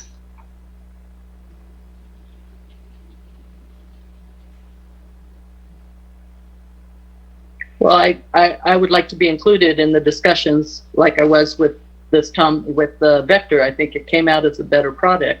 And I'm a board member, and I would like to be involved. If it's a work, fine, but I want to be seeing what's happening. So that's the gist of what I'm getting at is, we want these projects scoped at the board level, and then let staff go work on them, get the work done, and bring back periodic. We can do it monthly, reports back to the board and say, here's where the project is, here's where it's going. But it can get incredibly confusing having board members involved in day-to-day staff work. And so my suggestion would be, we are more than happy to work with the board ad hoc committee on those projects, but anytime we have a staff-directed project that is scoped at the board, we're asking for the ability to go get those things done and then bring it back so all board members can participate in review work and editing and anything that's happening. Those are my comments. I think we should talk more about that in general managers, but as it relates to this, Kevin, the staff works for you and you can just report back to Mary, yes? Well, yeah, I guess what I'm saying though is I want to report back to the board. And Right. so it was on projects and there's things that come up. I want to send it out to all of you so you all know what we're doing on these kind of projects. And I can send it out to, through the process as we're working. I'm happy to send those things out weekly, bi-weekly, but it should go to the full board unless there's an ad hoc committee. Agreed. Okay, so sorry, Jim, go ahead. Makes good sense to me. Let's just proceed in that direction unless we figure out there's a reason why we need to form an ad hoc committee and direct the staff how to do things differently. Rick? We'll be very forthcoming. As new products come up and as new items are available, we'll send it out to the full board. We won't have to wait for another board meeting to look at this, but I'll make sure it gets out to all of you.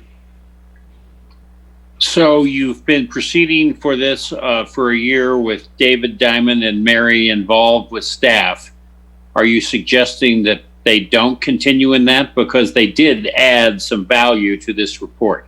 No question about that. And that's going back to the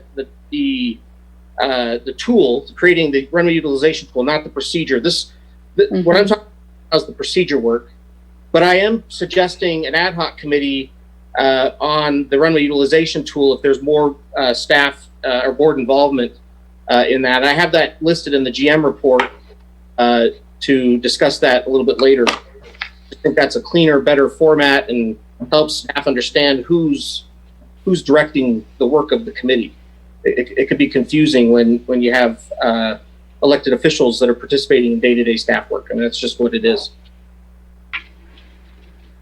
So let's just carry on. It's an ad hoc committee. It's what it is. And those have been very successful with those. So this does not have an action item, correct? Just informational? Just an update. Okay, do we have any public comment on this? I have one quick board question, Chair Odette. Based on the timeline that's incredibly compressed with this project and the technical nature of the work we're trying to do, can I get an understanding of when the next staff report back to the board is due on our progress? I think it would be great to have it monthly. Mary's obviously very interested. And I think I'd like, well, I mean, I don't know that anybody else wants to see it. I'd like to see it in 2 weeks. When I get things, well, let's see, this report on the runway utilization, let's see, it first came out in June and I saw it 3 days before the board meeting and then we ended up punting. It's kind of tough to see it 3 days before the board book comes out and then provide any input. So I think we can provide it on the board book cycle. I'm not sure every 2 weeks if we're going to have enough bandwidth on this particular project. I just don't know if you want the staff time spent on the reports interim or the work being completed. I think we're task saturated at this point. We don't have any more bandwidth, but we can help send you everything we got as it becomes generated.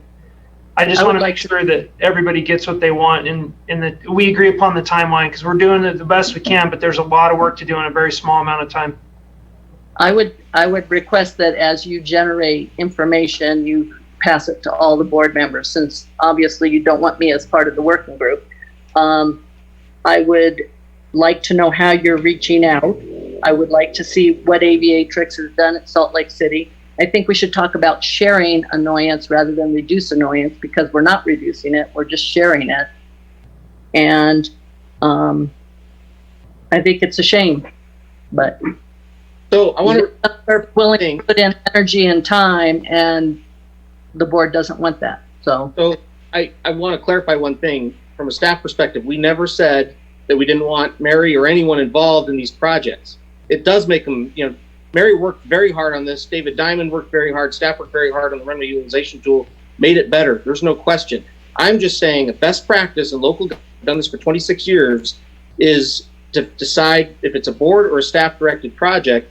And if it's a board directed project, I have no issue with that, and I'm happy to work in that. But that is an ad hoc committee. That's what ad hoc committees do, and we as staff support that, and we'll take it any direction you want. So you as a board decide when you want those committees. Sometimes staff will recommend those, but in this case, I'm asking the board if that if you want to continue that way, that we should make an ad hoc committee. But again, let's leave the runway utilization tool to where it's at on the agenda during the GM report. What I'm hearing now is we'll send out all the information on the outreach on the procedure work. We'll send it out to the board, but I'm hearing that the board is not in favor of forming an ad hoc committee right now on that. Not me. Yeah, that's what you're hearing from me too, Kevin. Okay. Rick? Mary, you don't have the votes for an ad hoc committee right now. See you in January. Well, the runway utilization thing only took 13 months, so. And I certainly don't want to be on an ad hoc committee, and I don't want reports every 2 weeks on it. Okay, I just am very clear that as part of this out, that you include the heat maps in some form, so that the community, when you're outreaching and saying, hey, we're going to fly over your neighborhood, that they see what's happening to other neighborhoods. 100% agree. Those will be included. They're really so they will be. Okay, great. Thanks. Okay, any public comment? Yep, we got one. This one comes from Matt Miller. Kevin, why are you changing the flight departure procedure on runway 29 and choosing low-income housing areas or cheaper neighborhoods to depart over? Okay, good question. So we're not changing anything right now. We're proposing new procedures off all runways. We essentially have procedures that go off all runways. I do want to reiterate that we do not look at any demographic data when procedures are created, nor does the FAA. And the FAA is the one that approves these procedures. But there's overflight over all neighborhoods, and they all experience overflight, including Martis Camp, Lahontan, all of those, North Star, Tahoe Donner, Sierra Meadows. Everyone has overflight, and it just depends on the type of overflight you have. Some neighborhoods experience touch and go operations that are incredibly annoying, repetitive. Others experience departure noise. And so our goal, as Mary just said very well, is to spread that out. And at the same time, if we can reduce annoyance, we're going to try and do that. But spreading out those departure paths and dispersing them is one strategy, so that it lessens the burden for everyone.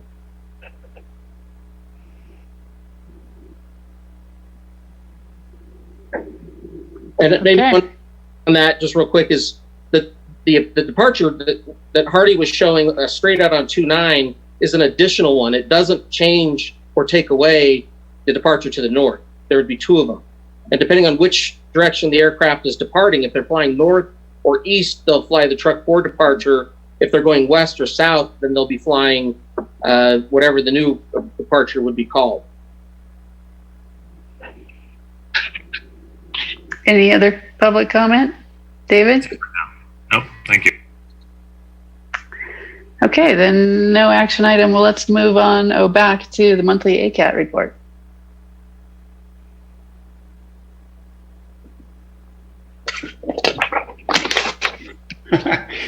Okay, so ACAT, this was our meeting was a virtual meeting on July 7th. Everybody was in attendance. Vice Chair Joe Lorenz, it was his last ACAT meeting. He's leaving. So we do actually in the next meeting need to choose a new vice chair. And I'm hoping, I don't know what the process is with regard to the board selecting a replacement for Joe, but that would be super nice if that was on maybe your next month, if we've got options for that. And the next thing and actually before I get into the action items and presentations, I just wanted to say on behalf of ACAT, because I think this is relevant to the conversation we just had about What are we going to do to try to get people to stop using Runway 29 when they don't need to? ACAT did spend a lot of time on that emergency landing map, and that emergency landing map search clearly shows for single engine pilots that Runway 29 is our worst option in most cases, assuming that we've got wind conditions that favor the others. So I would recommend, as an immediate push in the direction we want to go, that the airport turn up the volume on the promotion of that emergency landing map, because ACAT and David Van Quest did spend a lot of time on that. Okay, so on slide 3, the action items, we went over the minutes and we talked about our new project, the Airport Neighbor Network, which I'll talk about in just 1 second. And then we also got a presentation from Mark Lamb about the district communications. The Airport Neighbor Network, what this is the concept of this is that it first started with, there was a discussion on a Facebook group in Prosser about something that was going on at the airport. And there was some misinformation, there was some incomplete information on there, and I participated in that discussion and later found out maybe I should not have, but I did, to try to fill in the blanks on that. And then it kind of gave me the idea that maybe what we should do, instead of relying on ACAT to be a community sort of liaison, that we take a sort of a Senate approach where we've got like 2 people from every neighborhood or area that is affected by the airport that partners with the airport. And what they do is they work with Nextdoor or Facebook, and they just kind of keep track on neighbor discussions, what's going on in their different areas, if neighbors are upset about something, if neighbors are okay about something, and report that back to the airport so we can actually do something about it, so that we have an actually good sense of what our neighbors are talking about. And on the other end of it is that when the airport has information that it wants the neighborhood to know, that we've got a military flight coming in, or we've got an air show, or in the case of, like you mentioned, the flight procedures, the outreach for the flight procedures, that we can rely on this network to help us distribute that information to their neighbors. So that ACAT approved that concept, and we're in the process right now. Kat Rolfe, myself, and Mark Lamb has been the staff designated point contact for that, to see what we can do with this, to try to put something together and make sure that it'll work, and that we've got a good idea, and then we will bring that proposal to ACAT, and then we will in turn bring that proposal back to you here at the board for your input on it. And then on to slide 5, for our next meeting, we'll review as I just mentioned, the neighborhood network program. The slide you're seeing says community advocacy program. That's an outdated file. That's not the working title of this. We'll also review the real estate guide, which is a project we've talked about before. We do have a draft map of that. I don't know, Hardy, if you can show that map, if you've got that in your thing. But Aviatrix did a fantastic job coming up with a draft map that we're going to use as the centerpiece for this brochure to sort of introduce the community to the airport. And I think he's pulling that up right now. I think I have the right one here. Sorry about that. Oh, no worries, no worries.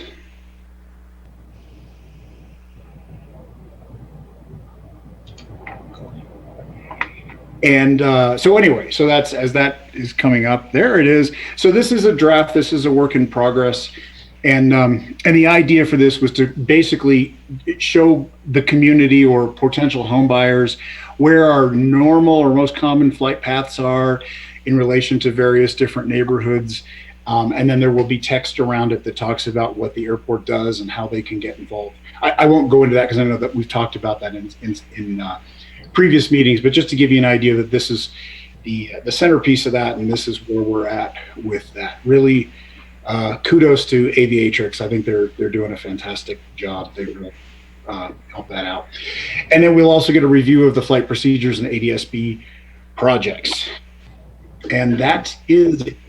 And so, and again, which is not on this slide, that we need to pick another vice chair because Joe is gone. I was going to mention we did get a pilot applicant early. Her name's Debbie, and I sent that forward on to the board with her credentials.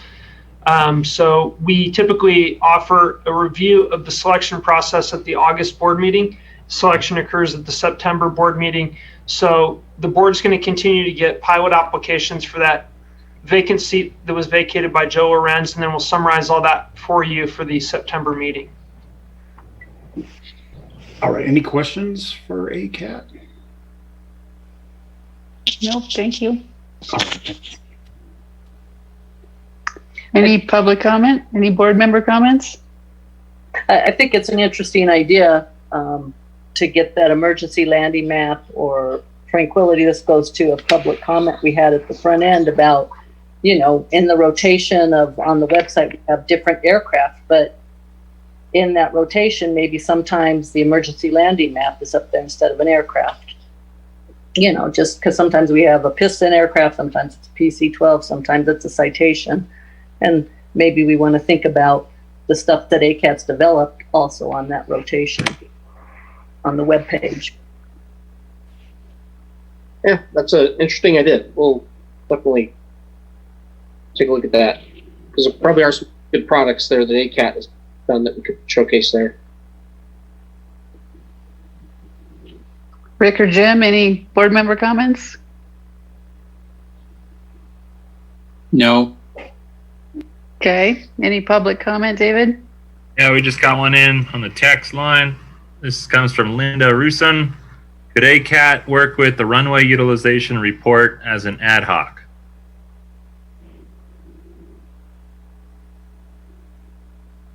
David or Hardy, did ACAT actually talk about doing that, or have they looked at that yet? I'm vaguely remembering them not wanting to take that on as a project, but maybe I don't have that right. Sorry, if you were asking about ACAT and the runway utilization report, the heat maps, ACAT has not seen that because you didn't want ACAT to see it until the board had seen it. So presumably we could show it in the next meeting. Yeah, that's a great point. The board had asked for it, so obviously you want the board to see the product, and now is a good time for ACAT to look at that. If ACAT wanted to comment on it, then that would be fine. Thanks. Anything else, David? Any other public comment? Nope, that's it. Okay. Thank you, David Diamond. And let's go to item number 6, Aviation and Community Services Department report.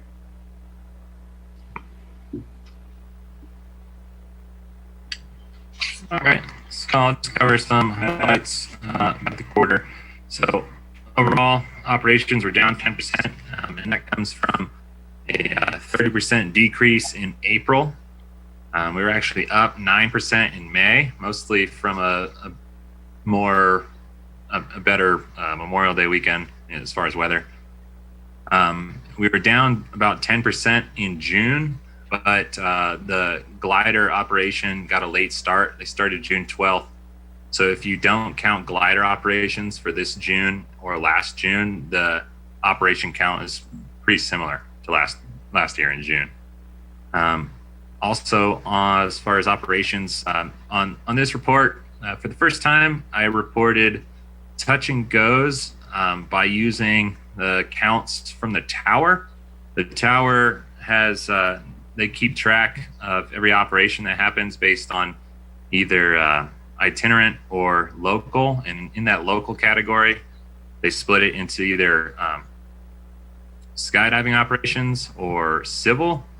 And that civil count, I asked them what goes onto that, and they said it's only touch and goes that go onto that count. So I took those numbers, and that's what is reported for those touch and goes. And then using that exact same count by the tower, I compared it to last year's Q2. As far as comments go, there was an uptick in households comments as well as new households.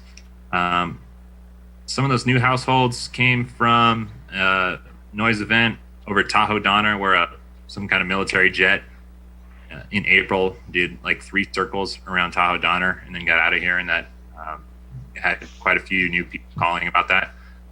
Also, we've heard from some new callers who mentioned that they saw the link to how to file a noise comment through some social media, such as Nextdoor. A couple trends we noticed were that flight training over the Russell Valley area was kind of a concern during this quarter. Also, during the runway 1129 closure, there was about 15 to 16 comments directly related to that closure, mostly from like the Glenshire neighborhood and also south of the airport. Not used to seeing that much traffic move onto that runway. I'd also like to point out a small win for the noise department. I sent an email to Hardy and Mark Covey recently just to let them know about this event, and Hardy suggests I share that with you. July 22nd, a Bonanza arrived at our airport at 6:48 a.m. On July 25th, our pilot outreach coordinator emailed the operator about the curfew violation. And then the very next day, that same Bonanza arrived here at Truckee again in the morning. The wheels touched the pavement at 7:01 a.m. So slight win department. And that's the highlights for the quarter. I have a question on this. In terms of overall Q2 ops, we're down 10% comparing Q2 to Q2 last year. But I looked at year to year and it was actually up 14%. I took the numbers off of your tables. So, you know, if you look at year over year, we're increasing. Just a moment. There were 4,273. I don't think I count. I know I didn't count. You know, I added up pistons, turbo, and jets, and it was 4,273 going to 4,828. So an increase of 599. Yeah, so the records I used show that Q2 last year, total operations, including gliders, was 7,718 compared to this year, 6,922. I was working off of your chart, your other numbers on the hard numbers that you put out. So maybe I guess those are not wrong. We could take a look at them and circle back. Okay. This would have been, yeah, this is the, as of 6/30/20, you know, the operations with all the numbers. Anyway, regardless. Okay. Okay, any other board member questions or comments?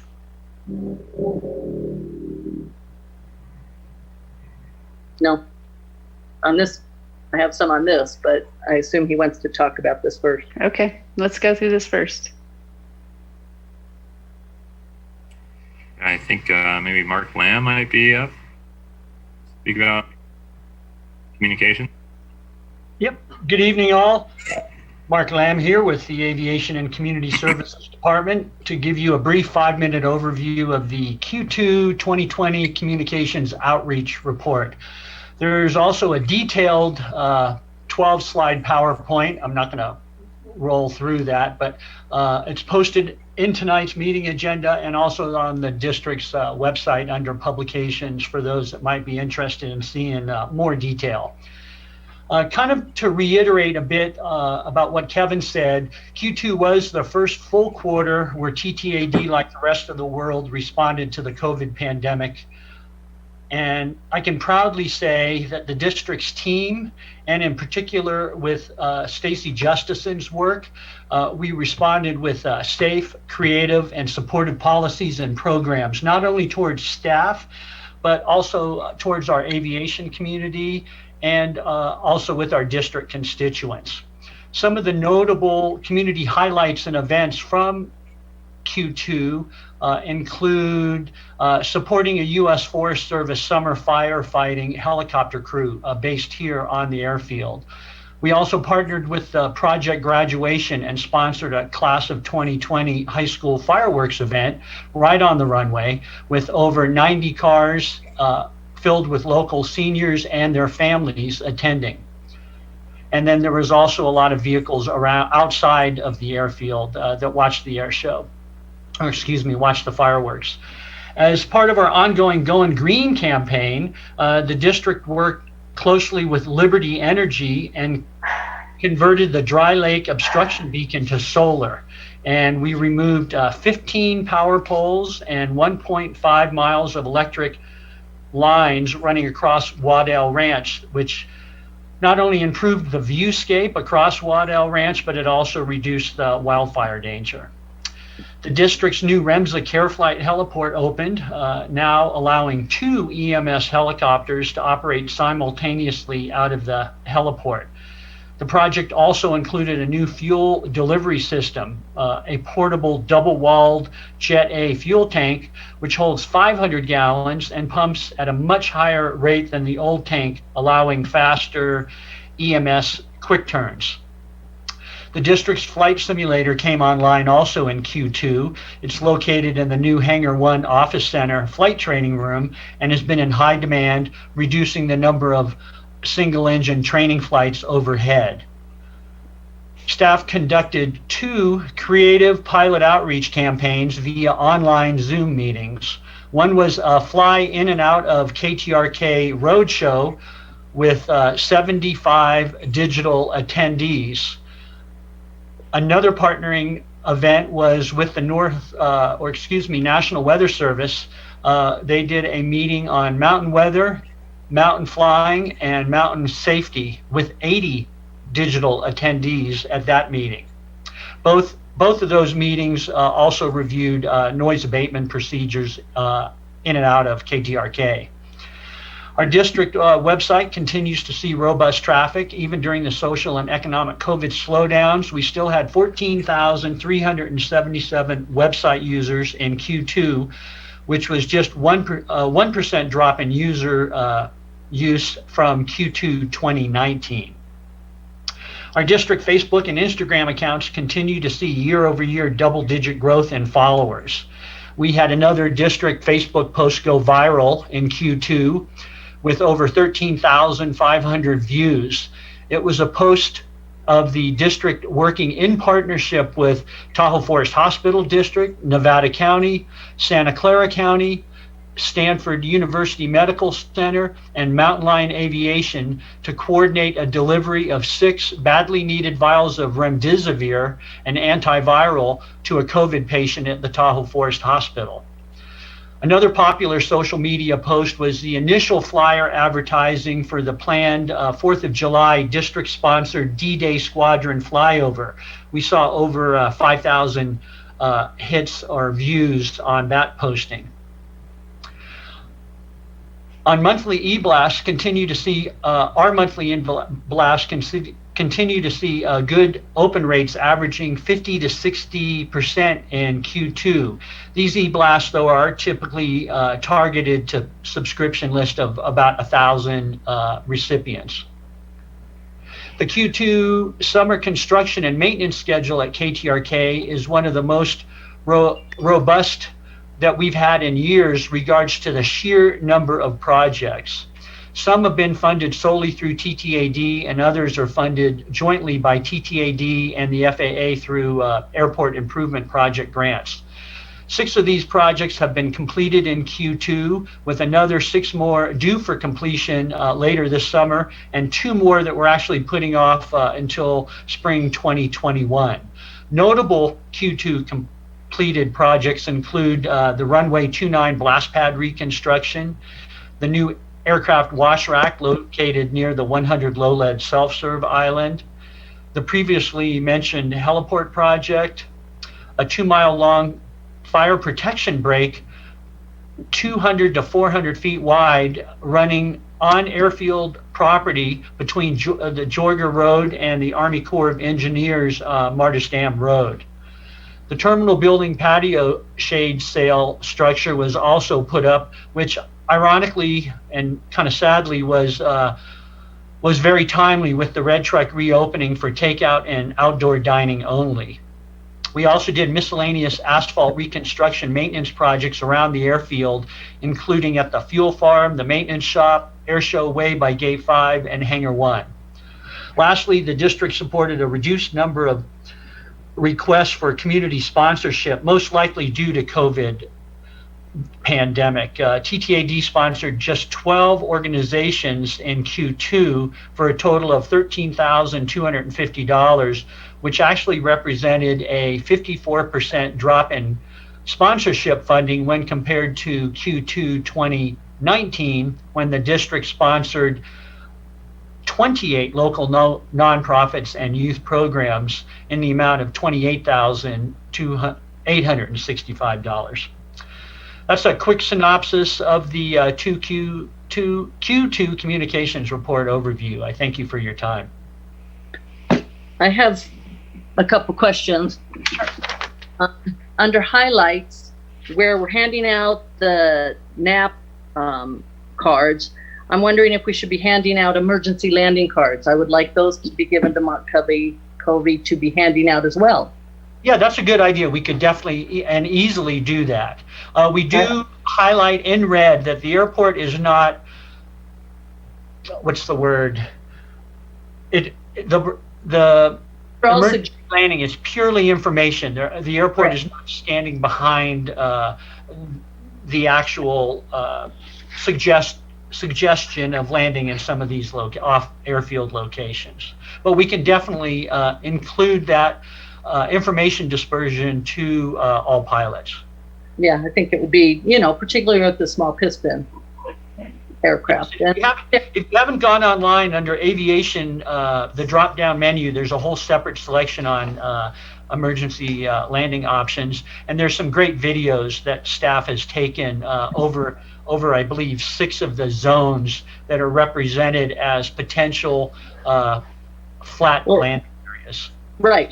And that's why I'm saying that could be one of the rotations of the website and then getting them into pilots' hands. I think it's a tremendous piece of information. I agree. Any other feedback from the pilots who went through in terms of the 75 or 80 who went through who put on this KTRK flying in? Mark Covey did as part of his pilot and passenger outreach efforts. Okay. And did he talk about emergency landing map at the same time? No, because that wasn't released when he held both of those Zoom meetings. But the next time he could include that. Definitely. Okay. And in terms of, we have 41.8 hours, 34 users flew the simulator 41.8 hours. I mean, is that correct? And we hope that will that usage will continue to increase. They actually can log those hours in their logbook, correct? That's correct. Because it's that type of a simulator. Yep. Yeah, so, it's a training device, so they actually can log a lot more in this one than they could in the old one. And it actually, a lot of particularly commercial pilots I think they can put 50 hours towards their rating in that, and instrument students can do 40.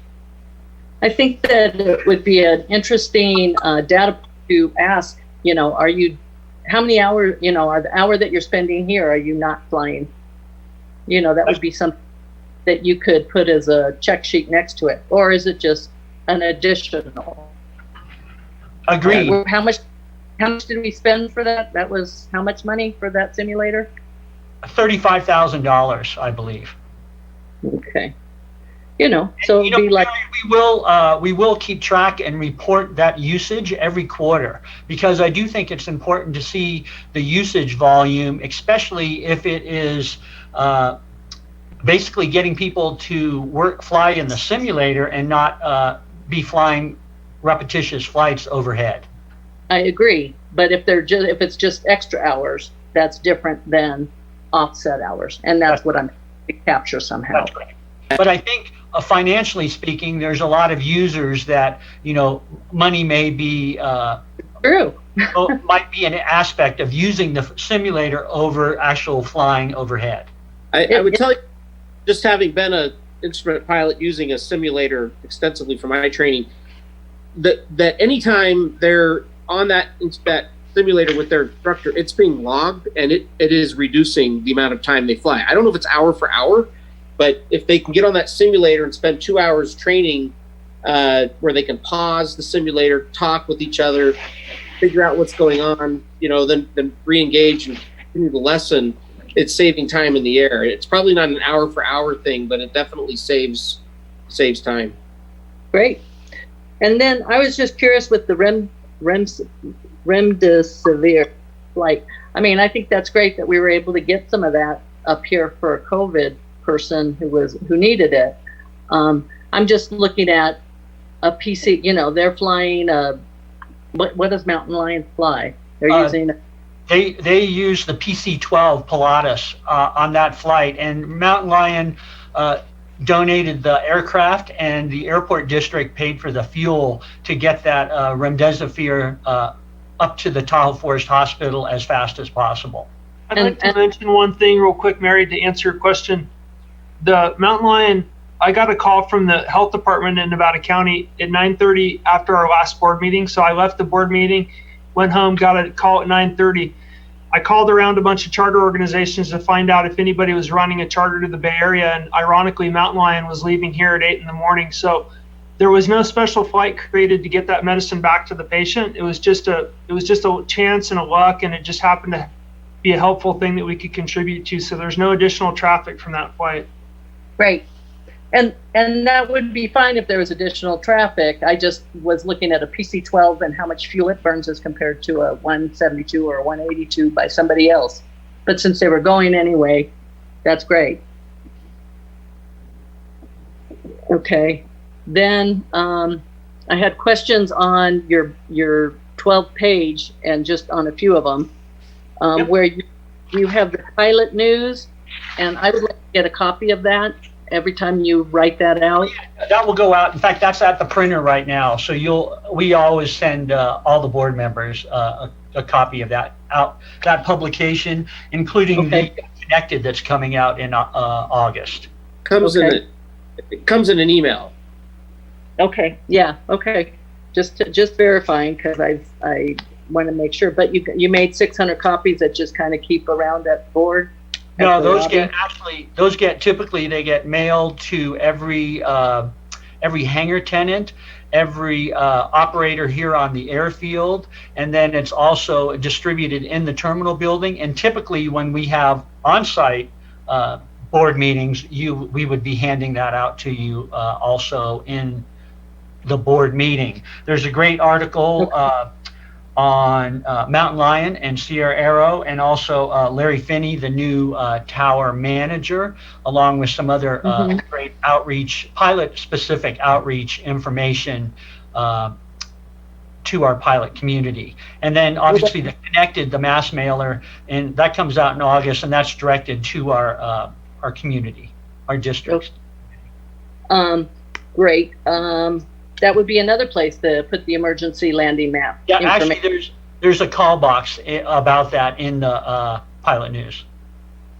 I'm not saying put a call box, because that takes 2 steps. Somebody who told me once that if you have to do something and it takes 2 steps, you don't do it. If it's just right there in front of your face, it's a different piece of information.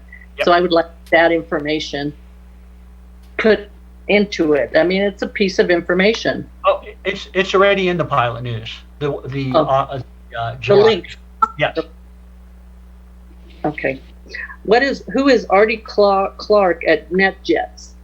That is he's a personality and at NetJets that Mr. Covey, our pilot and passenger outreach coordinator, has a personal relationship with and talks to on a regular basis. Yeah, he's an operations guy. Hardy, do you know his title? Yeah, he's a community outreach officer for NetJets. He's also one of their demonstration pilots, and he also does some flight procedures work. So he's been a partner of ours ever since a guy named Alan Ball left, who was our original person. Mary, actually, I think you probably met when you went out to Columbus. Yep. So this is good. So I hope that in that personal relationship, we're talking about options and standard operating procedures and what all options we have. So that's great. Then the going green to keep our region blue. I mean, I can talk about it here. I can talk about it under the outreach discussion, but I have it in the other section, but we're talking about ADS-B, so it's more efficient flying. But the other 5, I mean, there's nothing in here that talks about the footprint of an aircraft. And I'll talk about it more in that other area, but it seems to me it's buying a tug or putting in green lights, and it's the LED lights is not a real significant effect on greenhouse gases when you look at what fuel and what the greenhouse inventory showed. I'll talk more about that later. I just think that I'd like to see that map of greenhouse gas map, which I'm going to talk about trying to develop this graphic. And I would like to see that go out to all of these magazines the next time we put an ad out. So, and I'll talk about that. The last one is fire protection on Jorga Road, where we did 2 miles long by 200 to 400 feet wide on Jorga Road to Martis Dam Road for fire protection break. Did TTS incorporate any of that? It's their road, it's their property. It's fire protection for us if something came up, and went up the hill onto our 40-acre parcel. But it seems like this is another example where special agencies could work together. And I'm wondering, did they put any money into this? Kevin, you would have to answer that. I'm not. Yeah, I'm trying to find that particular. Where's that at? There's no page numbers on this. Yeah, it was information that David Hoffman asked me to include in the with our communication outreach. Yeah, I guess I would like to know how much we spent and did TTSA participate? You can get back to of us doing fuels mitigation on other people's property, but I'll double check that. I think that was on our property. That's what David Hoffman said. This was all on airfield property. It was our property down there that we were working on, but I can get you the details on that. Oh, okay, so it was before it became their private. Yes. Where it turned to dirt. Okay. Thank you. Those are my questions on that. Oh, the other thing is, Stacy Justison did a Q1 safety report, which I thought was really helpful and insightful, and wondering why we don't have one for Q2. She does it a month because we already have 2 quarterly reports. She does it the following month, so you'll have that in August. Okay, thank you. Thank you. Okay, thank you. I just didn't think you wanted 5 Mark. or 6 of these. You're welcome. You kind of broke. I'm used to, I work on these other projects, and so first quarter comes out the month afterward. And so the second quarter would be, it's the July meeting because the second quarter is April, May, June. But you're giving her, that's great. Yeah, just trying to spread it out so that we don't have 4 or 5 of those quarterlies in one meeting. Okay, thank you. Thanks, Mark. Good report. Any other board member comments or questions? Nope. Okay. Rick, any comments or questions? No. Any public comment? No public comment. I did just get confirmation that all that forest work mitigation was done on our property. It wasn't any of TTSA's property. Thank you. Thank you. Okay, let's move on to the financial report. Kelly Wu and her cute hair. Can you hear me? Yes. You got Okay, good. Good evening. I want to start off with a question that Director Hetherington had from the last board meeting about the decrease in our net position. I spoke with our CPAs, and essentially it's just reflecting the increase in our capital assets that we had, the loan payment on the exec hangars, and then the difference between the two, our overall net loss is the 2.3 million that you were asking about, Mary. It's just the math essentially to get you there. So if you have any other questions about that, I can look further into it if you need. No, thank you. And thank you for the legend that you put on the 100, 200, 600. That was an easy way to do it. Yeah, no worries. So getting back to our regular quarterly report, after the first 6 months of the year, we are still looking pretty great. I'm really happy to see that the FBO services are only $36,000 off of budget, $75,000 ahead of last year. So even though we did have a little bit of decrease on transient use fees and tie downs and different services like that, it's still not as bad as it could be considering the state of the world right now. So that's hopeful. And then overall revenue, we're $400,000 under budget, but still $542,000 ahead of last year. So we're still looking pretty good. Our year-to-date gallons sold in both 100 low lead and Jet A were up for the cumulative year-to-date through June. So looking better. Things have certainly picked up, as we can see. Unsure how all this is going to be affected now with kind of the different mandates that came out with the visitation of the area and COVID mandates, if you will, going through the middle of next month. But thus far, through the first, I did it through the 23rd of July, we're still increasing, 20% increase in jet and 7.1% increase in gallons sold of 100 low lead from 2019. Okay, who's got the dog? That's Willie Nelson. He doesn't know how to be quiet. Overall payroll and benefits, we are over 75,000. We did record the Families First sick time for everyone, so that's a portion of that. And G&A expenses are considerably under some of the big ones there. Again, Mark touched on the community agency partnerships that we haven't really done a lot with this year. IT equipment, the air show, we didn't spend like we normally do. R&M, again, still considerably under budget with COVID, although we have, as we've been talking about, been picking up on some projects, either FAA, AIP projects, and or ones that can be done social distanced and dealing with outside kinds of things. So overall, at the end of the day, our net income is $918,000 after 6 months versus a budget of a loss of $420,000. And then just to also report on the hangar front, we have had 4 hangar tenants take us up and sign the promissory note and gone through the whole deferral process for a total of $11,000 and change. So not a whole lot. And Hardy, you could speak if you've seen any more than that, but that was as of last week. We just had 4 people. Yeah, there's been no change in that I'm aware of.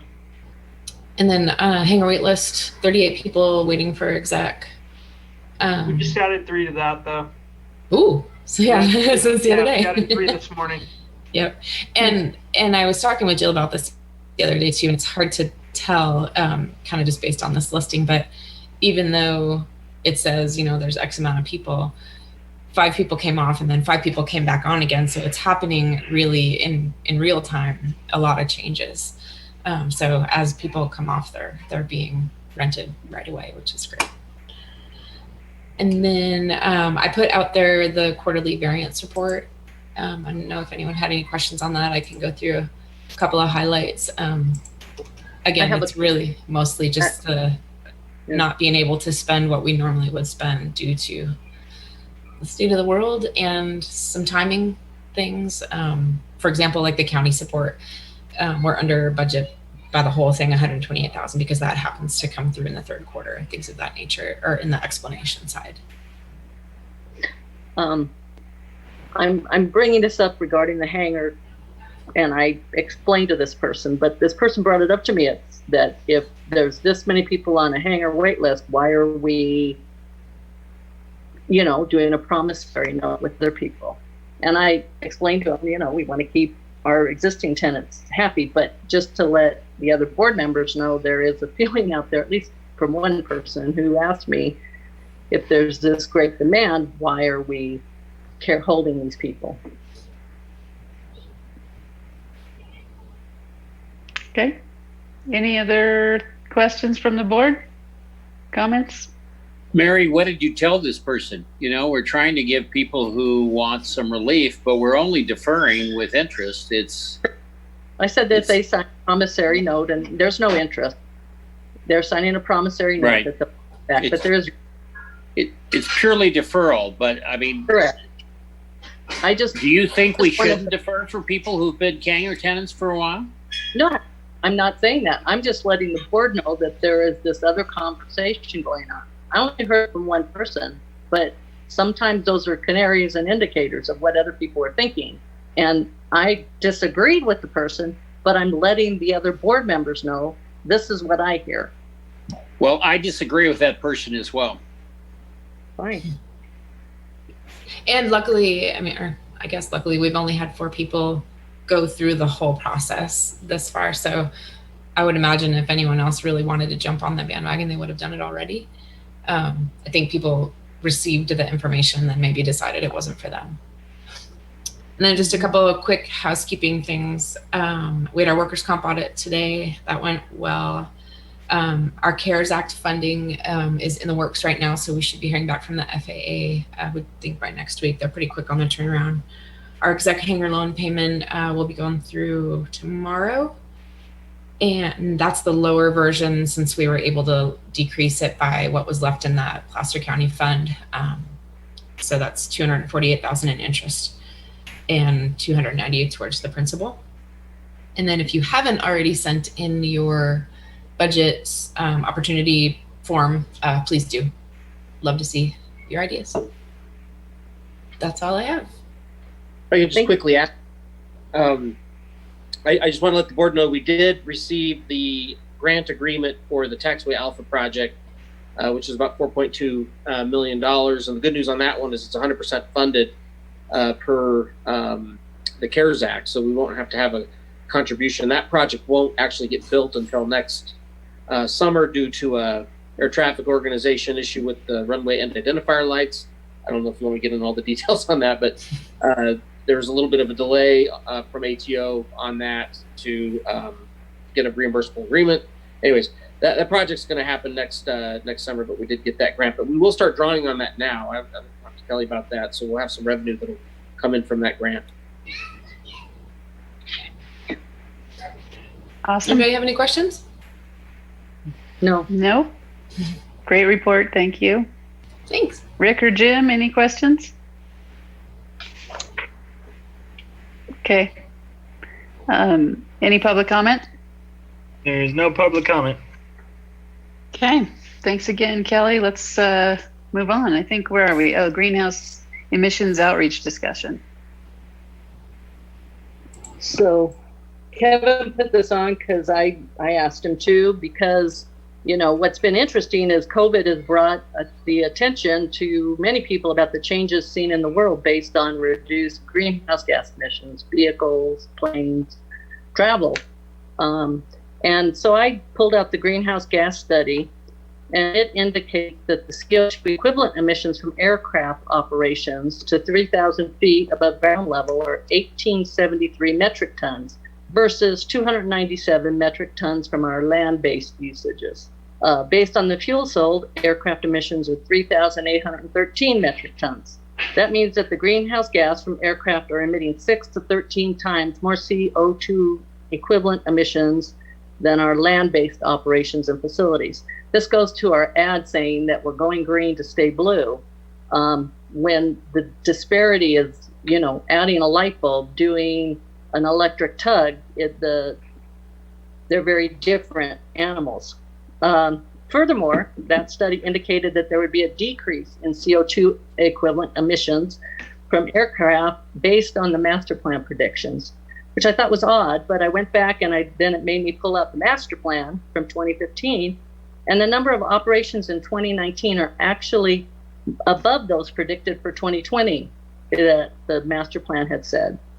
So the CO2 equivalent is higher than what they predicted in that inventory and reduction.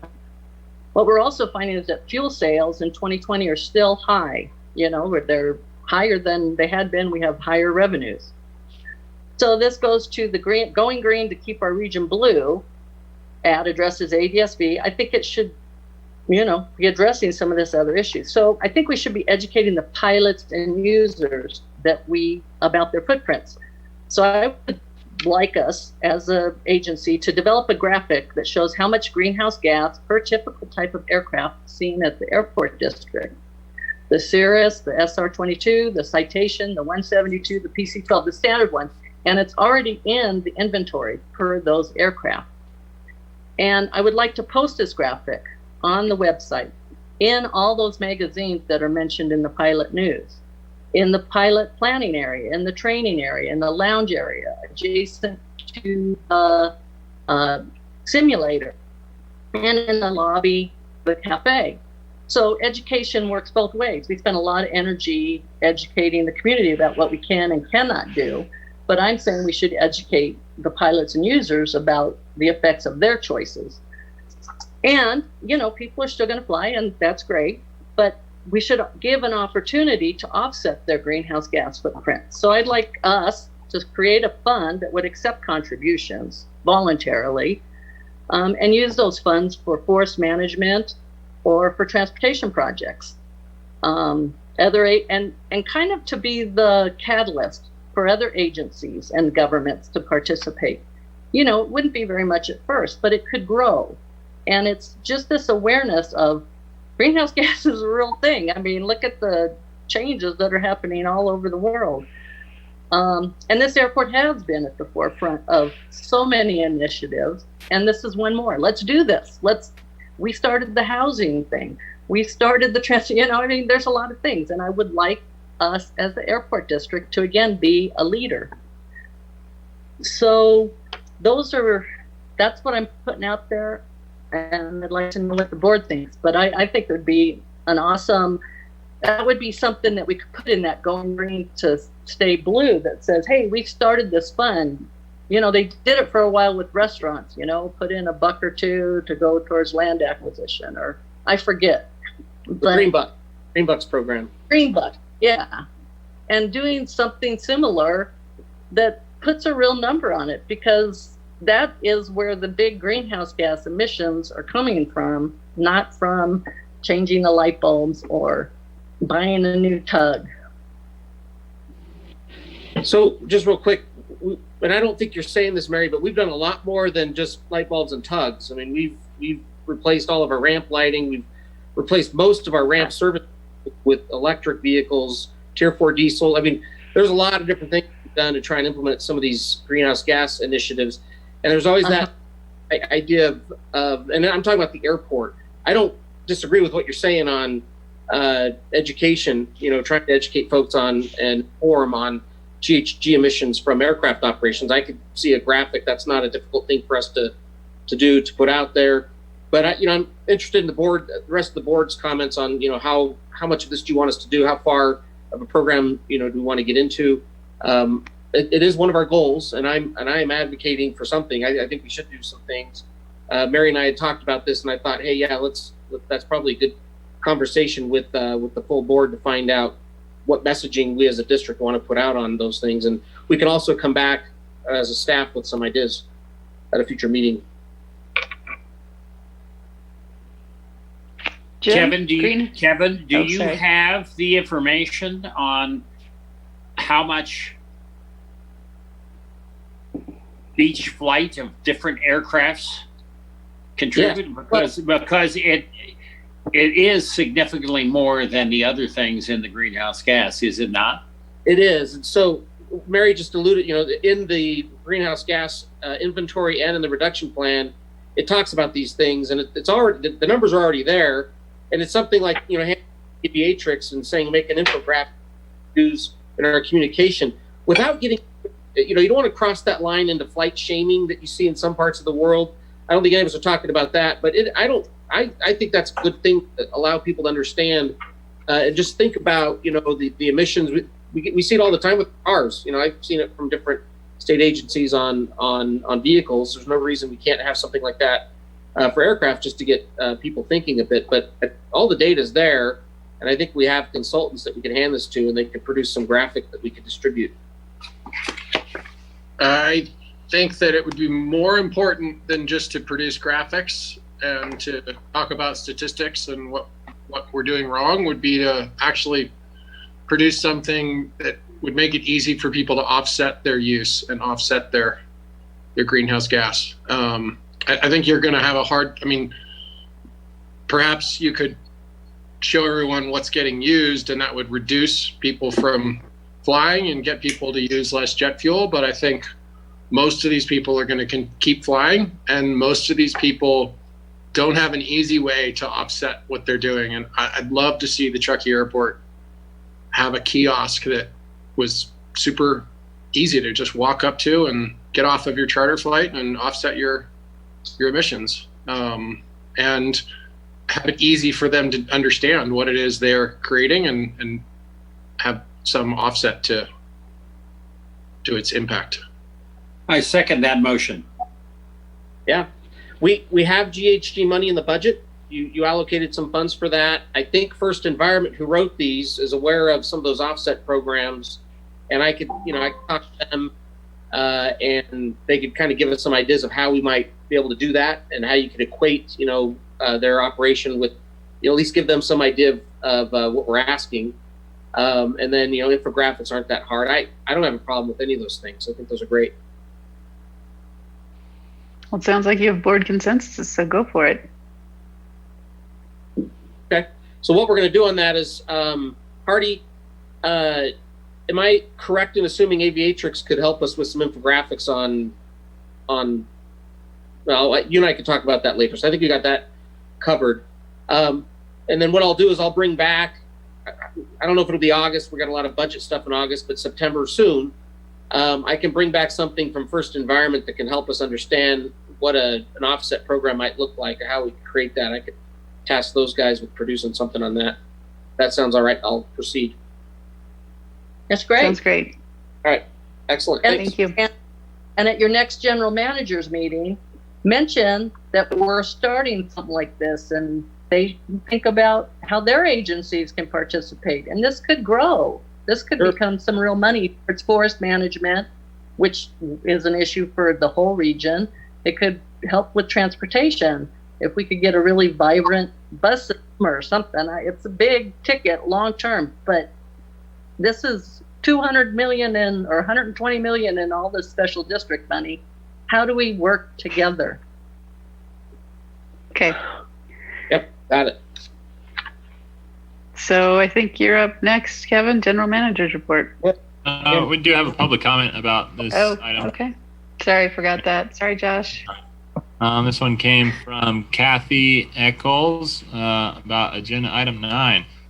I urge the board to do whatever is possible to reduce the greenhouse gas emissions associated with the operation. Reduction of greenhouse gas emissions is an important element in combating climate change.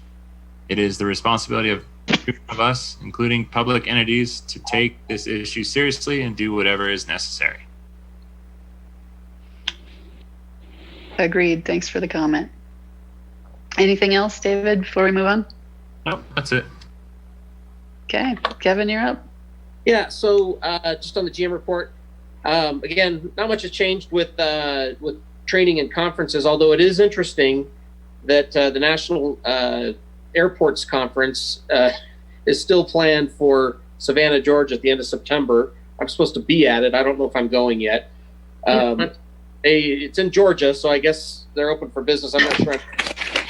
You're going to go. We're not sure we'll let you go. You should tell me no. I guess that would help me for some way commit to that. But I'm not sure if it's going to happen or not. But I think you should talk to Amanda. Yeah, get rid of me for a few days, maybe. I don't know. That's kind of what's going on there. Most things are being pushed into next year, and so there's not much going on. A lot of virtual and online kind of stuff that's happening. So on the ad hoc committee fronts, did you want to cover the Mountain Housing Council, Rick? Yes, the county yesterday approved a contract for the Dollar Creek Crossing Nahas property. They're going to have a consultant explore the financial feasibility and demand analysis to better understand the criteria for workforce and achievable housing at the site. They're going to do a site analysis to study the interrelationships of the physical site characteristics and surrounding neighborhood contacts and its relationship to master planning concepts. The transportation analysis to review specific site access concepts.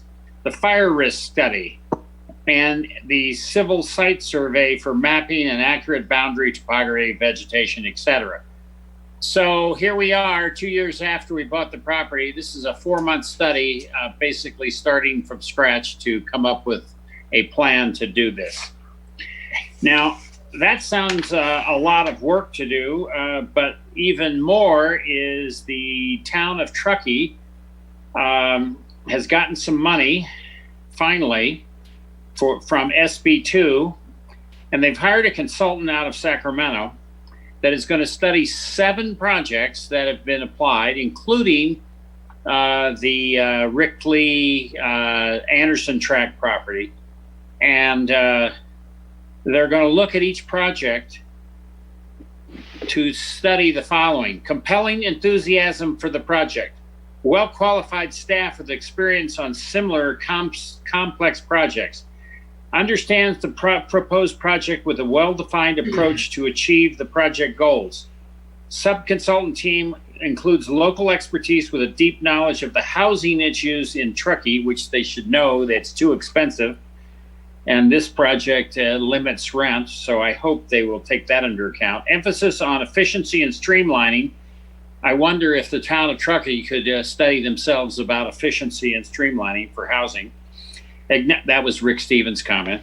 Acknowledge the importance of the financial feasibility when vetting increased density.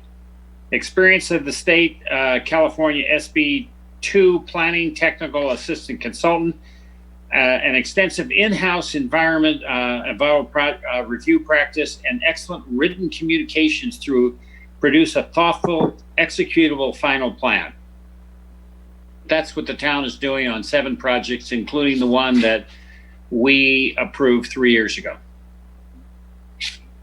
That's the Mountain Housing Council report. Thank you. Adam? Next. So the next ad hoc committee, this is just one I would recommend, the Runway Utilization Reporting Tool ad hoc committee proposal. So I want to start off with being very, very clear that this is in no way a criticism of folks that have been working so hard on this tool. Very much appreciate Mary and her participation in this. She's worked very hard on it. David Diamond, who's now an official candidate for office, has also been helping with that. But as I kind of reiterated before, at least from a staff perspective, we feel, and we feel that we need to have clear guidelines on staff directed versus board directed projects. And so we are perfectly fine working in an ad hoc committee on this runway reporting tool where it's board directed with staff input, and we'll do all the heavy lifting and the work on it, having board members participate. But it really should be done in a formal ad hoc committee,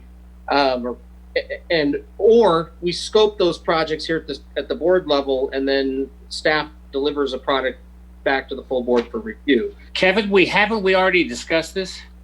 Well, we started to. So you were talking about an ad hoc committee on the outreach program for the procedure work, but what I'm talking about now is the reporting tool that I think there's still board interest in participating with staff on the creation of this. Well, are you looking for direction? Because I'm looking. Sure, we have differing opinions, but yeah, there's 2 things I'm looking for direction on. One is there another board member that would like to join Mary on this committee? Mary, and I don't need to speak for you. I know that you. I'm assuming you still want to work with staff on the creation of this tool. I think it would be better to have an ad hoc committee or use the scope that's pretty clear in the staff report, and staff will go create this thing and at least add the wind data. That's kind of all we're talking about doing, and then we'll produce reports from that. But I guess the question is, what's the board's interest in either of those two options? I'm not interested in an ad hoc committee personally. Rick and Jim, what do you guys think? I'm running for office. I don't have time. By the way, I have filed for re-election to this board. You can talk about that later in board member announcements.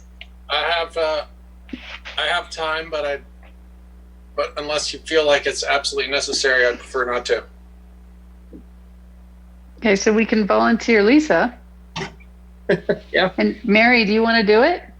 I would like to stay involved. I think that it's been, I think my voice is important in it. So I would like to still be on it. And so what I'm hearing is I'm out or somebody else has to join in.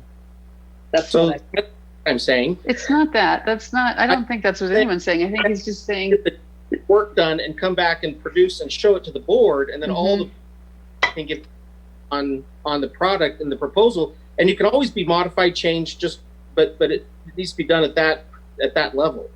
So the problem is when we only meet once a month, and then you have comments. Well, then it goes back, and then it comes back again. Whereas if I can be involved through this last 2 months, it's a different product that comes out. So that's why. And I think that's.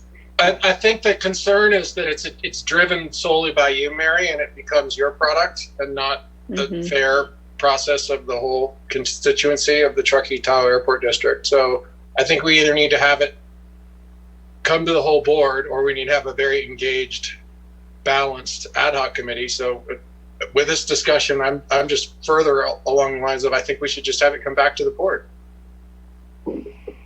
I agree with that. So I'm out. Rick? Well, Rick? We're all in. That's you're all in. I work directly for all 5 board members, and I'm a little bit concerned at times. Am I meeting the interests of all 5 directors? And that's why when we have some of this, what I typically consider staff work, day-to-day work, it's hard for me at times to know when I get direction from a board member, am I meeting the interests of the other 4? And I try to be very careful with that. I agree. We're all in on this project. I think that's why I wrote my separate memo, because, I had worked with your draft, and, it is your report and your draft, and then I added my own memo. But that's my memo, not yours. Sure. And that's, I guess, my point is that as a working group, we thought, hey, let's produce this. You wanted some additional, fine. But it was different than what the rest of us, or what the working group had concluded. And there's no problem for you to do that. But that's, I guess, my point is that I would rather it either be staff directed or board directed. And I have no problem with board directed projects working that way. But it should be done through ad hoc committees. I'm concerned about the fact that, Kevin, you work for the consensus of the board, right? It doesn't have to be unanimous, but just the consensus of the board. And then the staff works for you. Yes. And that separation is important, I think. I see Josh nodding. Yeah, do I have that right? I mean, that's pretty much the way that it should work. So for any of us to be on any project in the weeds with the shovel on the ground is probably not the best defensible position. Then I think we as a board have to acknowledge that we may be seeing things 2, 3, 4 times. And because the concern has always been, we take too long, we drag it out. But since we only meet once a month, that's the net effect of what's going to happen. That's okay. We signed up for this. We raised our hand and said, please vote for me for this. Josh, you have anything to add? No, I think the board's discussion has been really good. I think, staff expressed a preference if the board was comfortable with either, having it a staff directed project or an ad hoc directed project. And I think, it sounds like there's consensus on that. Okay. You good, Kevin? On Yeah, that no, piece? and I apologize, Mary. I know this isn't coming across like I want to, I don't think, but the comment of you're all in, that's what I need as the general manager working for 5 board members. I need all board members to be in on this work. And I don't want to be in a position where I'm guessing, or am I meeting all the needs of all the board members, particularly on what we typically from a staff perspective look at staff work. But we definitely will, get this back in front of all of you to look at the results of it. Will David Diamond still be on it? So if David, he was the one who put the videos together. He was the one who brought up the idea of Lynn. Expressed a lot of gratitude for all the people that have worked on it so far. It is a staff project, and David Diamond is the ACAT chair. And in ACAT, now that the board has seen this tool, I think all of you would probably agree that if ACAT wants to take a look at this and see how it might be able to be applied, I think we would all welcome that. And his role in that aspect of it, he's more than welcome to propose it there. Great. Unless he gets elected, and then he's out. Well, unless you form an ad hoc. Right. So, yeah, I want to second, actually, Kevin, I want to second what you said. And it's not anything anti-Mary, anti-David, anti-working group. It's just, in my opinion, the board, it doesn't even have to be all of us, just a majority of us give Kevin direction and he directs the staff. That was kind of my thought on it. Yeah. Okay, let's move on. Okay, so the next thing is the workforce housing. Excuse me, just get a little water. The housing, the Joint Powers Authority that was created. A lot of things going on there. You're going to see a housing survey that'll come and be presented probably in September that just looks at all of our housing, and we were able to get some of our airport-related businesses that we depend on, Care Flight, Sierra Aero, Red Truck, some of those folks were invited to participate in the survey. And you'll kind of get it as a board of directors, an idea of where our board of directors sits in, or where our staff sit with their housing. And then some products that are coming up. Landing is a new product that the Joint Powers Authority has partnered with, and we actually have 4 employees that are working with them trying to find housing. That's a local company that tries to match locals that need permanent housing with folks that have traditionally had vacation rentals. So it's kind of an interesting concept that they're trying to work through. And they actually did have a successful match for one of the agencies as part of that, and there's more coming. The other thing that's interesting is that the JP is getting lots of interest from local developers that want to partner with these 4 public agencies to build housing. And so we're going to see kind of where that goes. But that's kind of where the JPA is going, and a lot of good things happening there, and I'll keep you updated on anything new there. There was a nice article in last Friday's Sun on page 6 on the Truckee Tahoe Workforce Housing Launches First program. Yeah. Anyone. Yeah, it's great. So this next one, item 4, there's a map and a kind of a press release that's in the board packet if you want to look at it. We don't need to call it up right now. But the Tahoe Maritime Museum property is under contract, and that's the property in Tahoe City, not the museum building that's down by Homewood. But they had inquired, the Tahoe Public Utility District had inquired if there are 2 board members that would like to meet with a couple of their board members, Brown Act compliant stuff, to discuss possible opportunities to participate on that purchase. So, this is another, as you know, there's been multiple folks that have come forward wondering if our interest in participating, but I wanted to present that to the board and see if there's 2 of you that would like to have a conversation with them on that.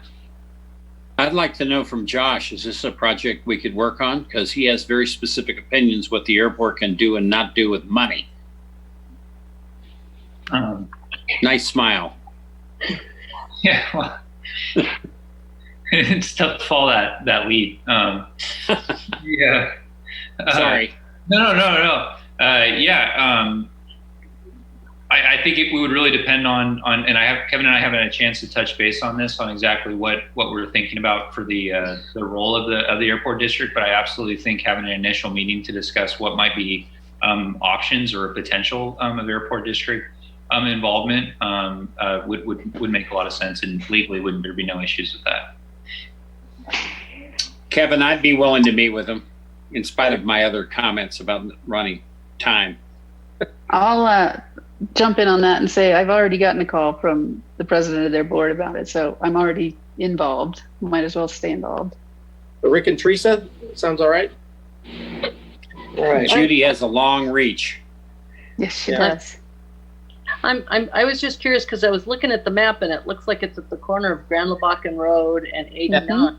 That's accurate. So it's not, what does that have to do with the Maritime Museum? They own it. The associate. That's the big building that used to be the nursery is now the Maritime Museum. Yeah. Okay, thank you. Yeah. Because they used to be down the lake, down by Obexer, didn't they? Mm-hmm. So did they I don't rid know. of? Just curious. And just my only comment would be whatever partnership we might do, and I want to know more. But because when we did the pool, we made the idea was that they could not charge different fees to out of district. And right now, if I do any if I wanted to participate at Tahoe City PD in any of their recreation, I pay an additional fee. So we need to be aware of that it's region wide if we end up going down that road. Absolutely. Yeah. It's also, Mary, adjacent to the transit center. That's big. They share a property line, so it makes a lot of sense for a lot of things, but we can talk about it later. Great. Great. So we'll meet with them. We'll come back and report back to the full board on what happens with that meeting. The budget timeline, I just put that in there again. We do have a budget workshop, 1:30 to 4 on August 26th. Let me know. Now is the time to start, the problem with that date, let us know. But that's typically when we take you through the budget opportunities discussion. And we'll go through the different, you're not going to get a full copy of the budget. You won't see that until September. But you'll get that budget opportunity conversation. Spend about 2 hours on that. So if that works for everyone, we'll keep pushing forward with that. The Highway 267 sidewalk, just wanted to let you know that you're going to start to see some construction going on out there. We've been working on this for a couple of years on the permitting side through Caltrans, and that'll finish off the sidewalk from the town boundary, or roughly the town boundary, up to 267, and with a crosswalk and connect people to the Martis Valley Trail. So that's kind of a nice project. Kind of expensive, but kind of what we thought. There's about $30,000 just in traffic control in that bid because of working on the ADA ramp on 267, but it's in our paving budget. So you'll see that move forward. Any questions on anything so far? Is that little triangle piece of property that we talked about last meeting? We've got boulders that line the Mm-hmm. Oh, yeah. It's on the east side of Airport Road. Where the used car lot used to be. Yeah. And people had abandoned stuff there too. Okay, so agent partnerships, we'll talk about this real quick. There's two things I want to cover. The first one is that we are working on, and I was emailing with Emily today, we're going to be producing the new guidelines for new applications. That got a little bit delayed because of COVID, but we're hoping in September, October, we'll be able to have a conversation about that and show you kind of the, working with Josh and some of the things he's brought up in the past to refine our program for all new applications moving forward. And so that's the one thing, update on that.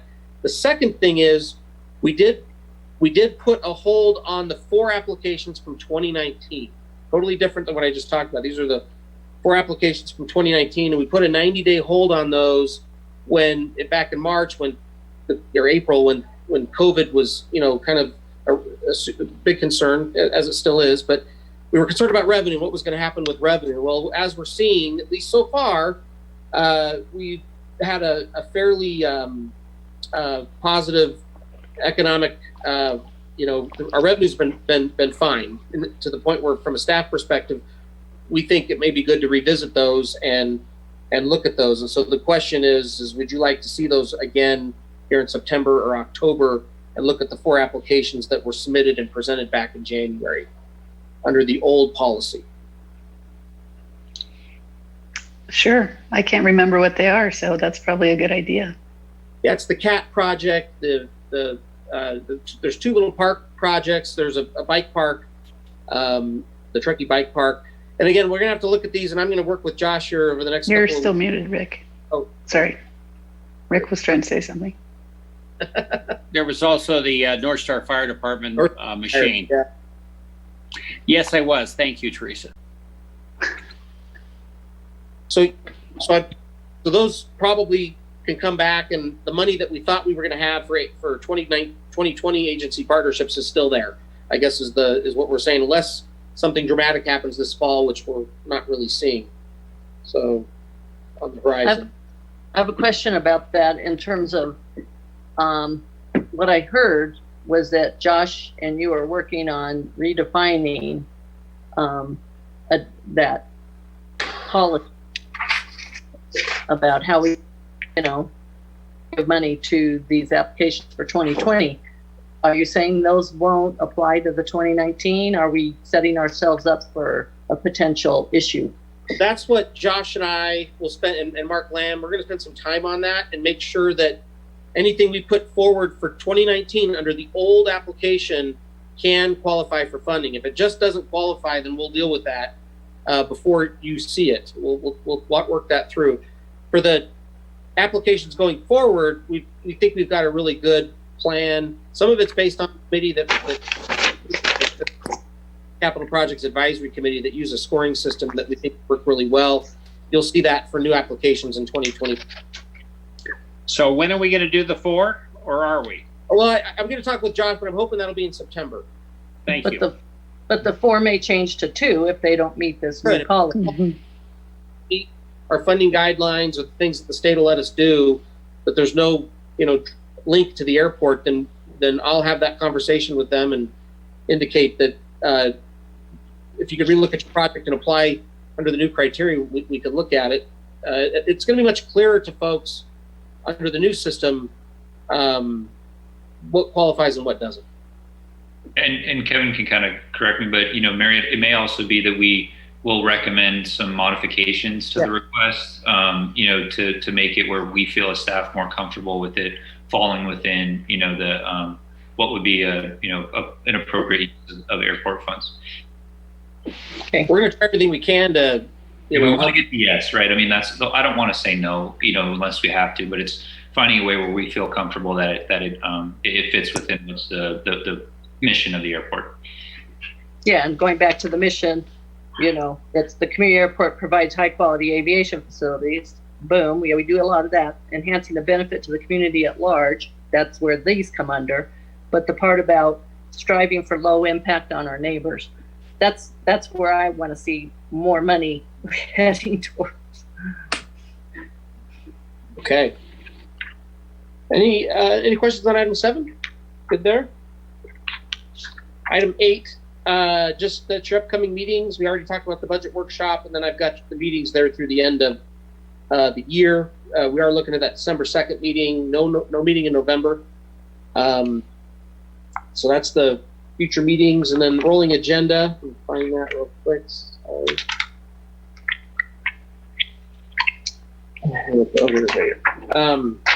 Yeah. So just a recap for August. You're going to get a new report. We're going to do these quarterlies with this operator pilot passenger outreach report. There's been some questions about what is our program to reach out to operators, which is active and happening all the time. And we thought that we probably should, get a regular, it might just be a 5-minute update with the board on the work that our outreach coordinator does with our operators and passengers. The utility cost share proposal may be ready there. That one was Soaring Ranch, and I did get more information from the things that Lisa had brought up at the last meeting, and I'll be able to report fully on that. on past agreements or equal mitigation, some of those things. So that cost share with Soaring Ranch will likely come forward. You're going to get a presentation, I believe, from the Land Trust on the Soaring Springs land acquisition. If you remember, a couple meetings ago, they brought that forward, and we said we'd get them on a future meeting to talk about that. There's also we'll review with you the annual hangar and tenant CPI adjustments are coming forward also. So Kevin, on Truckee Springs, yes, you brought it up, and all the board said we'd like more information. And I know Perry has sent you electronic information on it.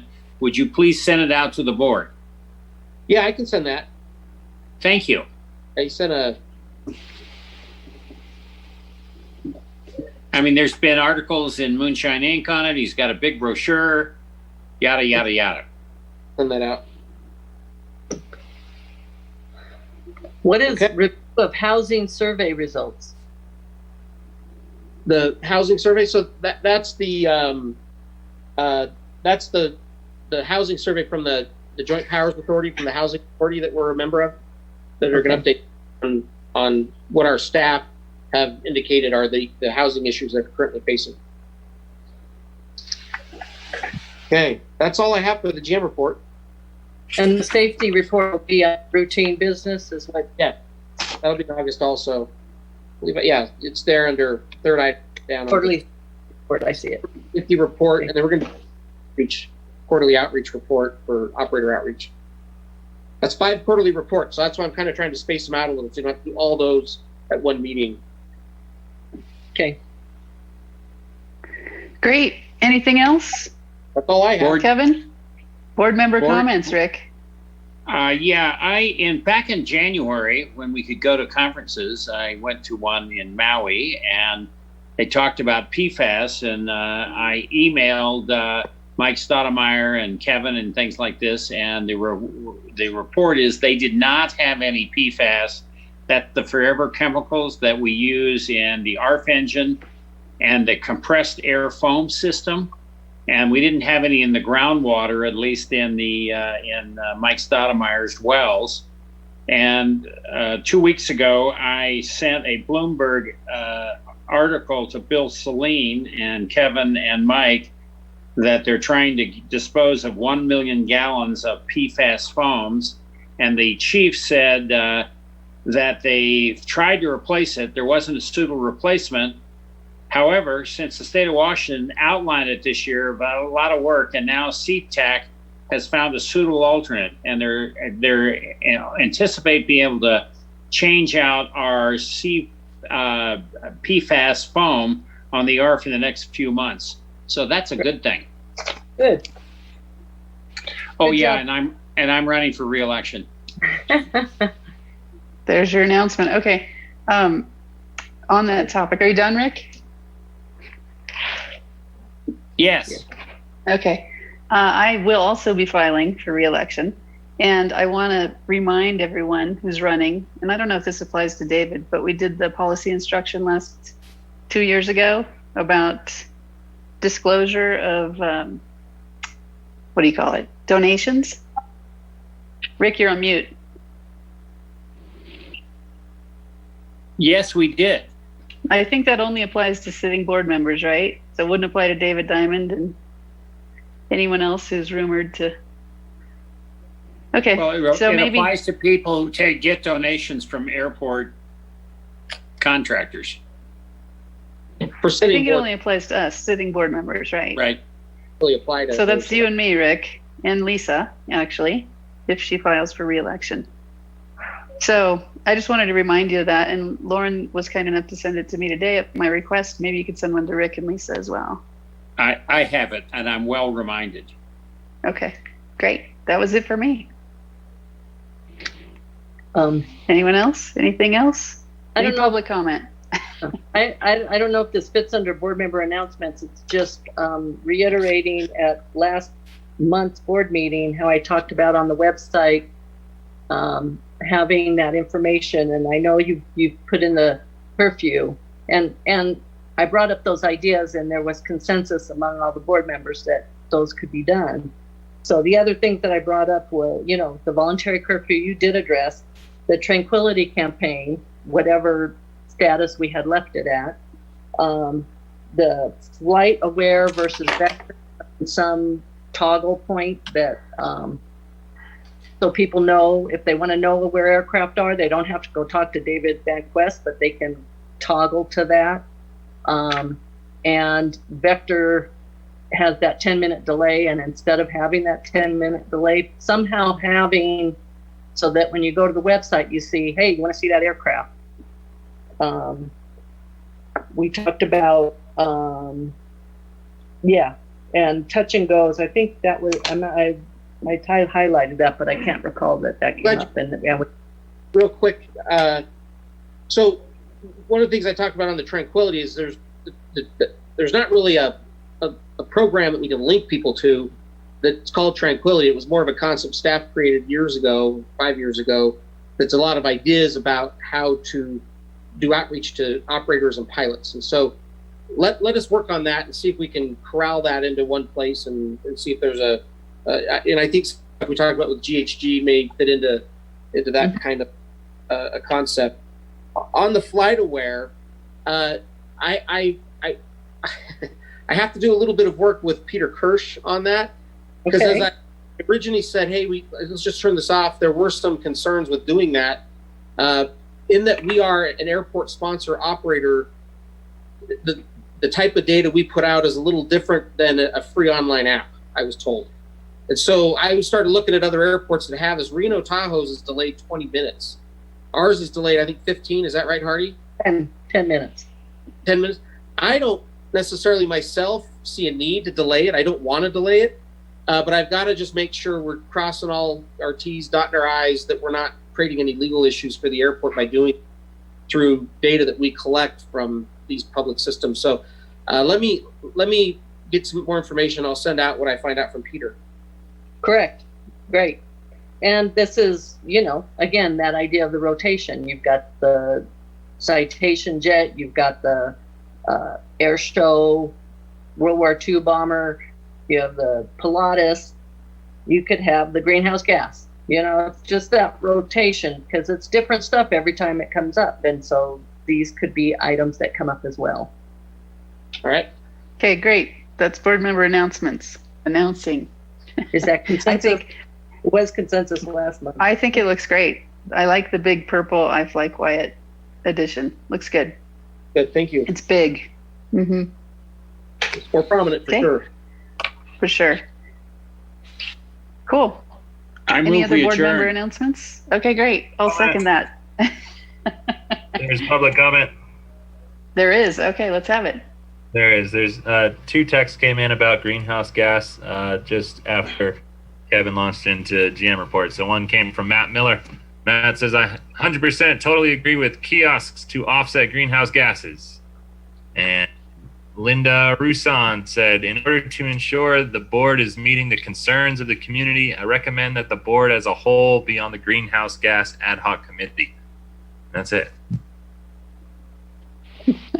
Doesn't work like that, but thank you for the comments. Okay, so we have a motion to adjourn in a second. Yes. Roll call. Vice President Hetherington? Yes. Director Morrison? Yes. President Odette? Yes. Director Stevens? Yes. Director Wallace? Not here. Not here. Absent. Perfect. All right. Thank you all. Thank you, guys. Thank you.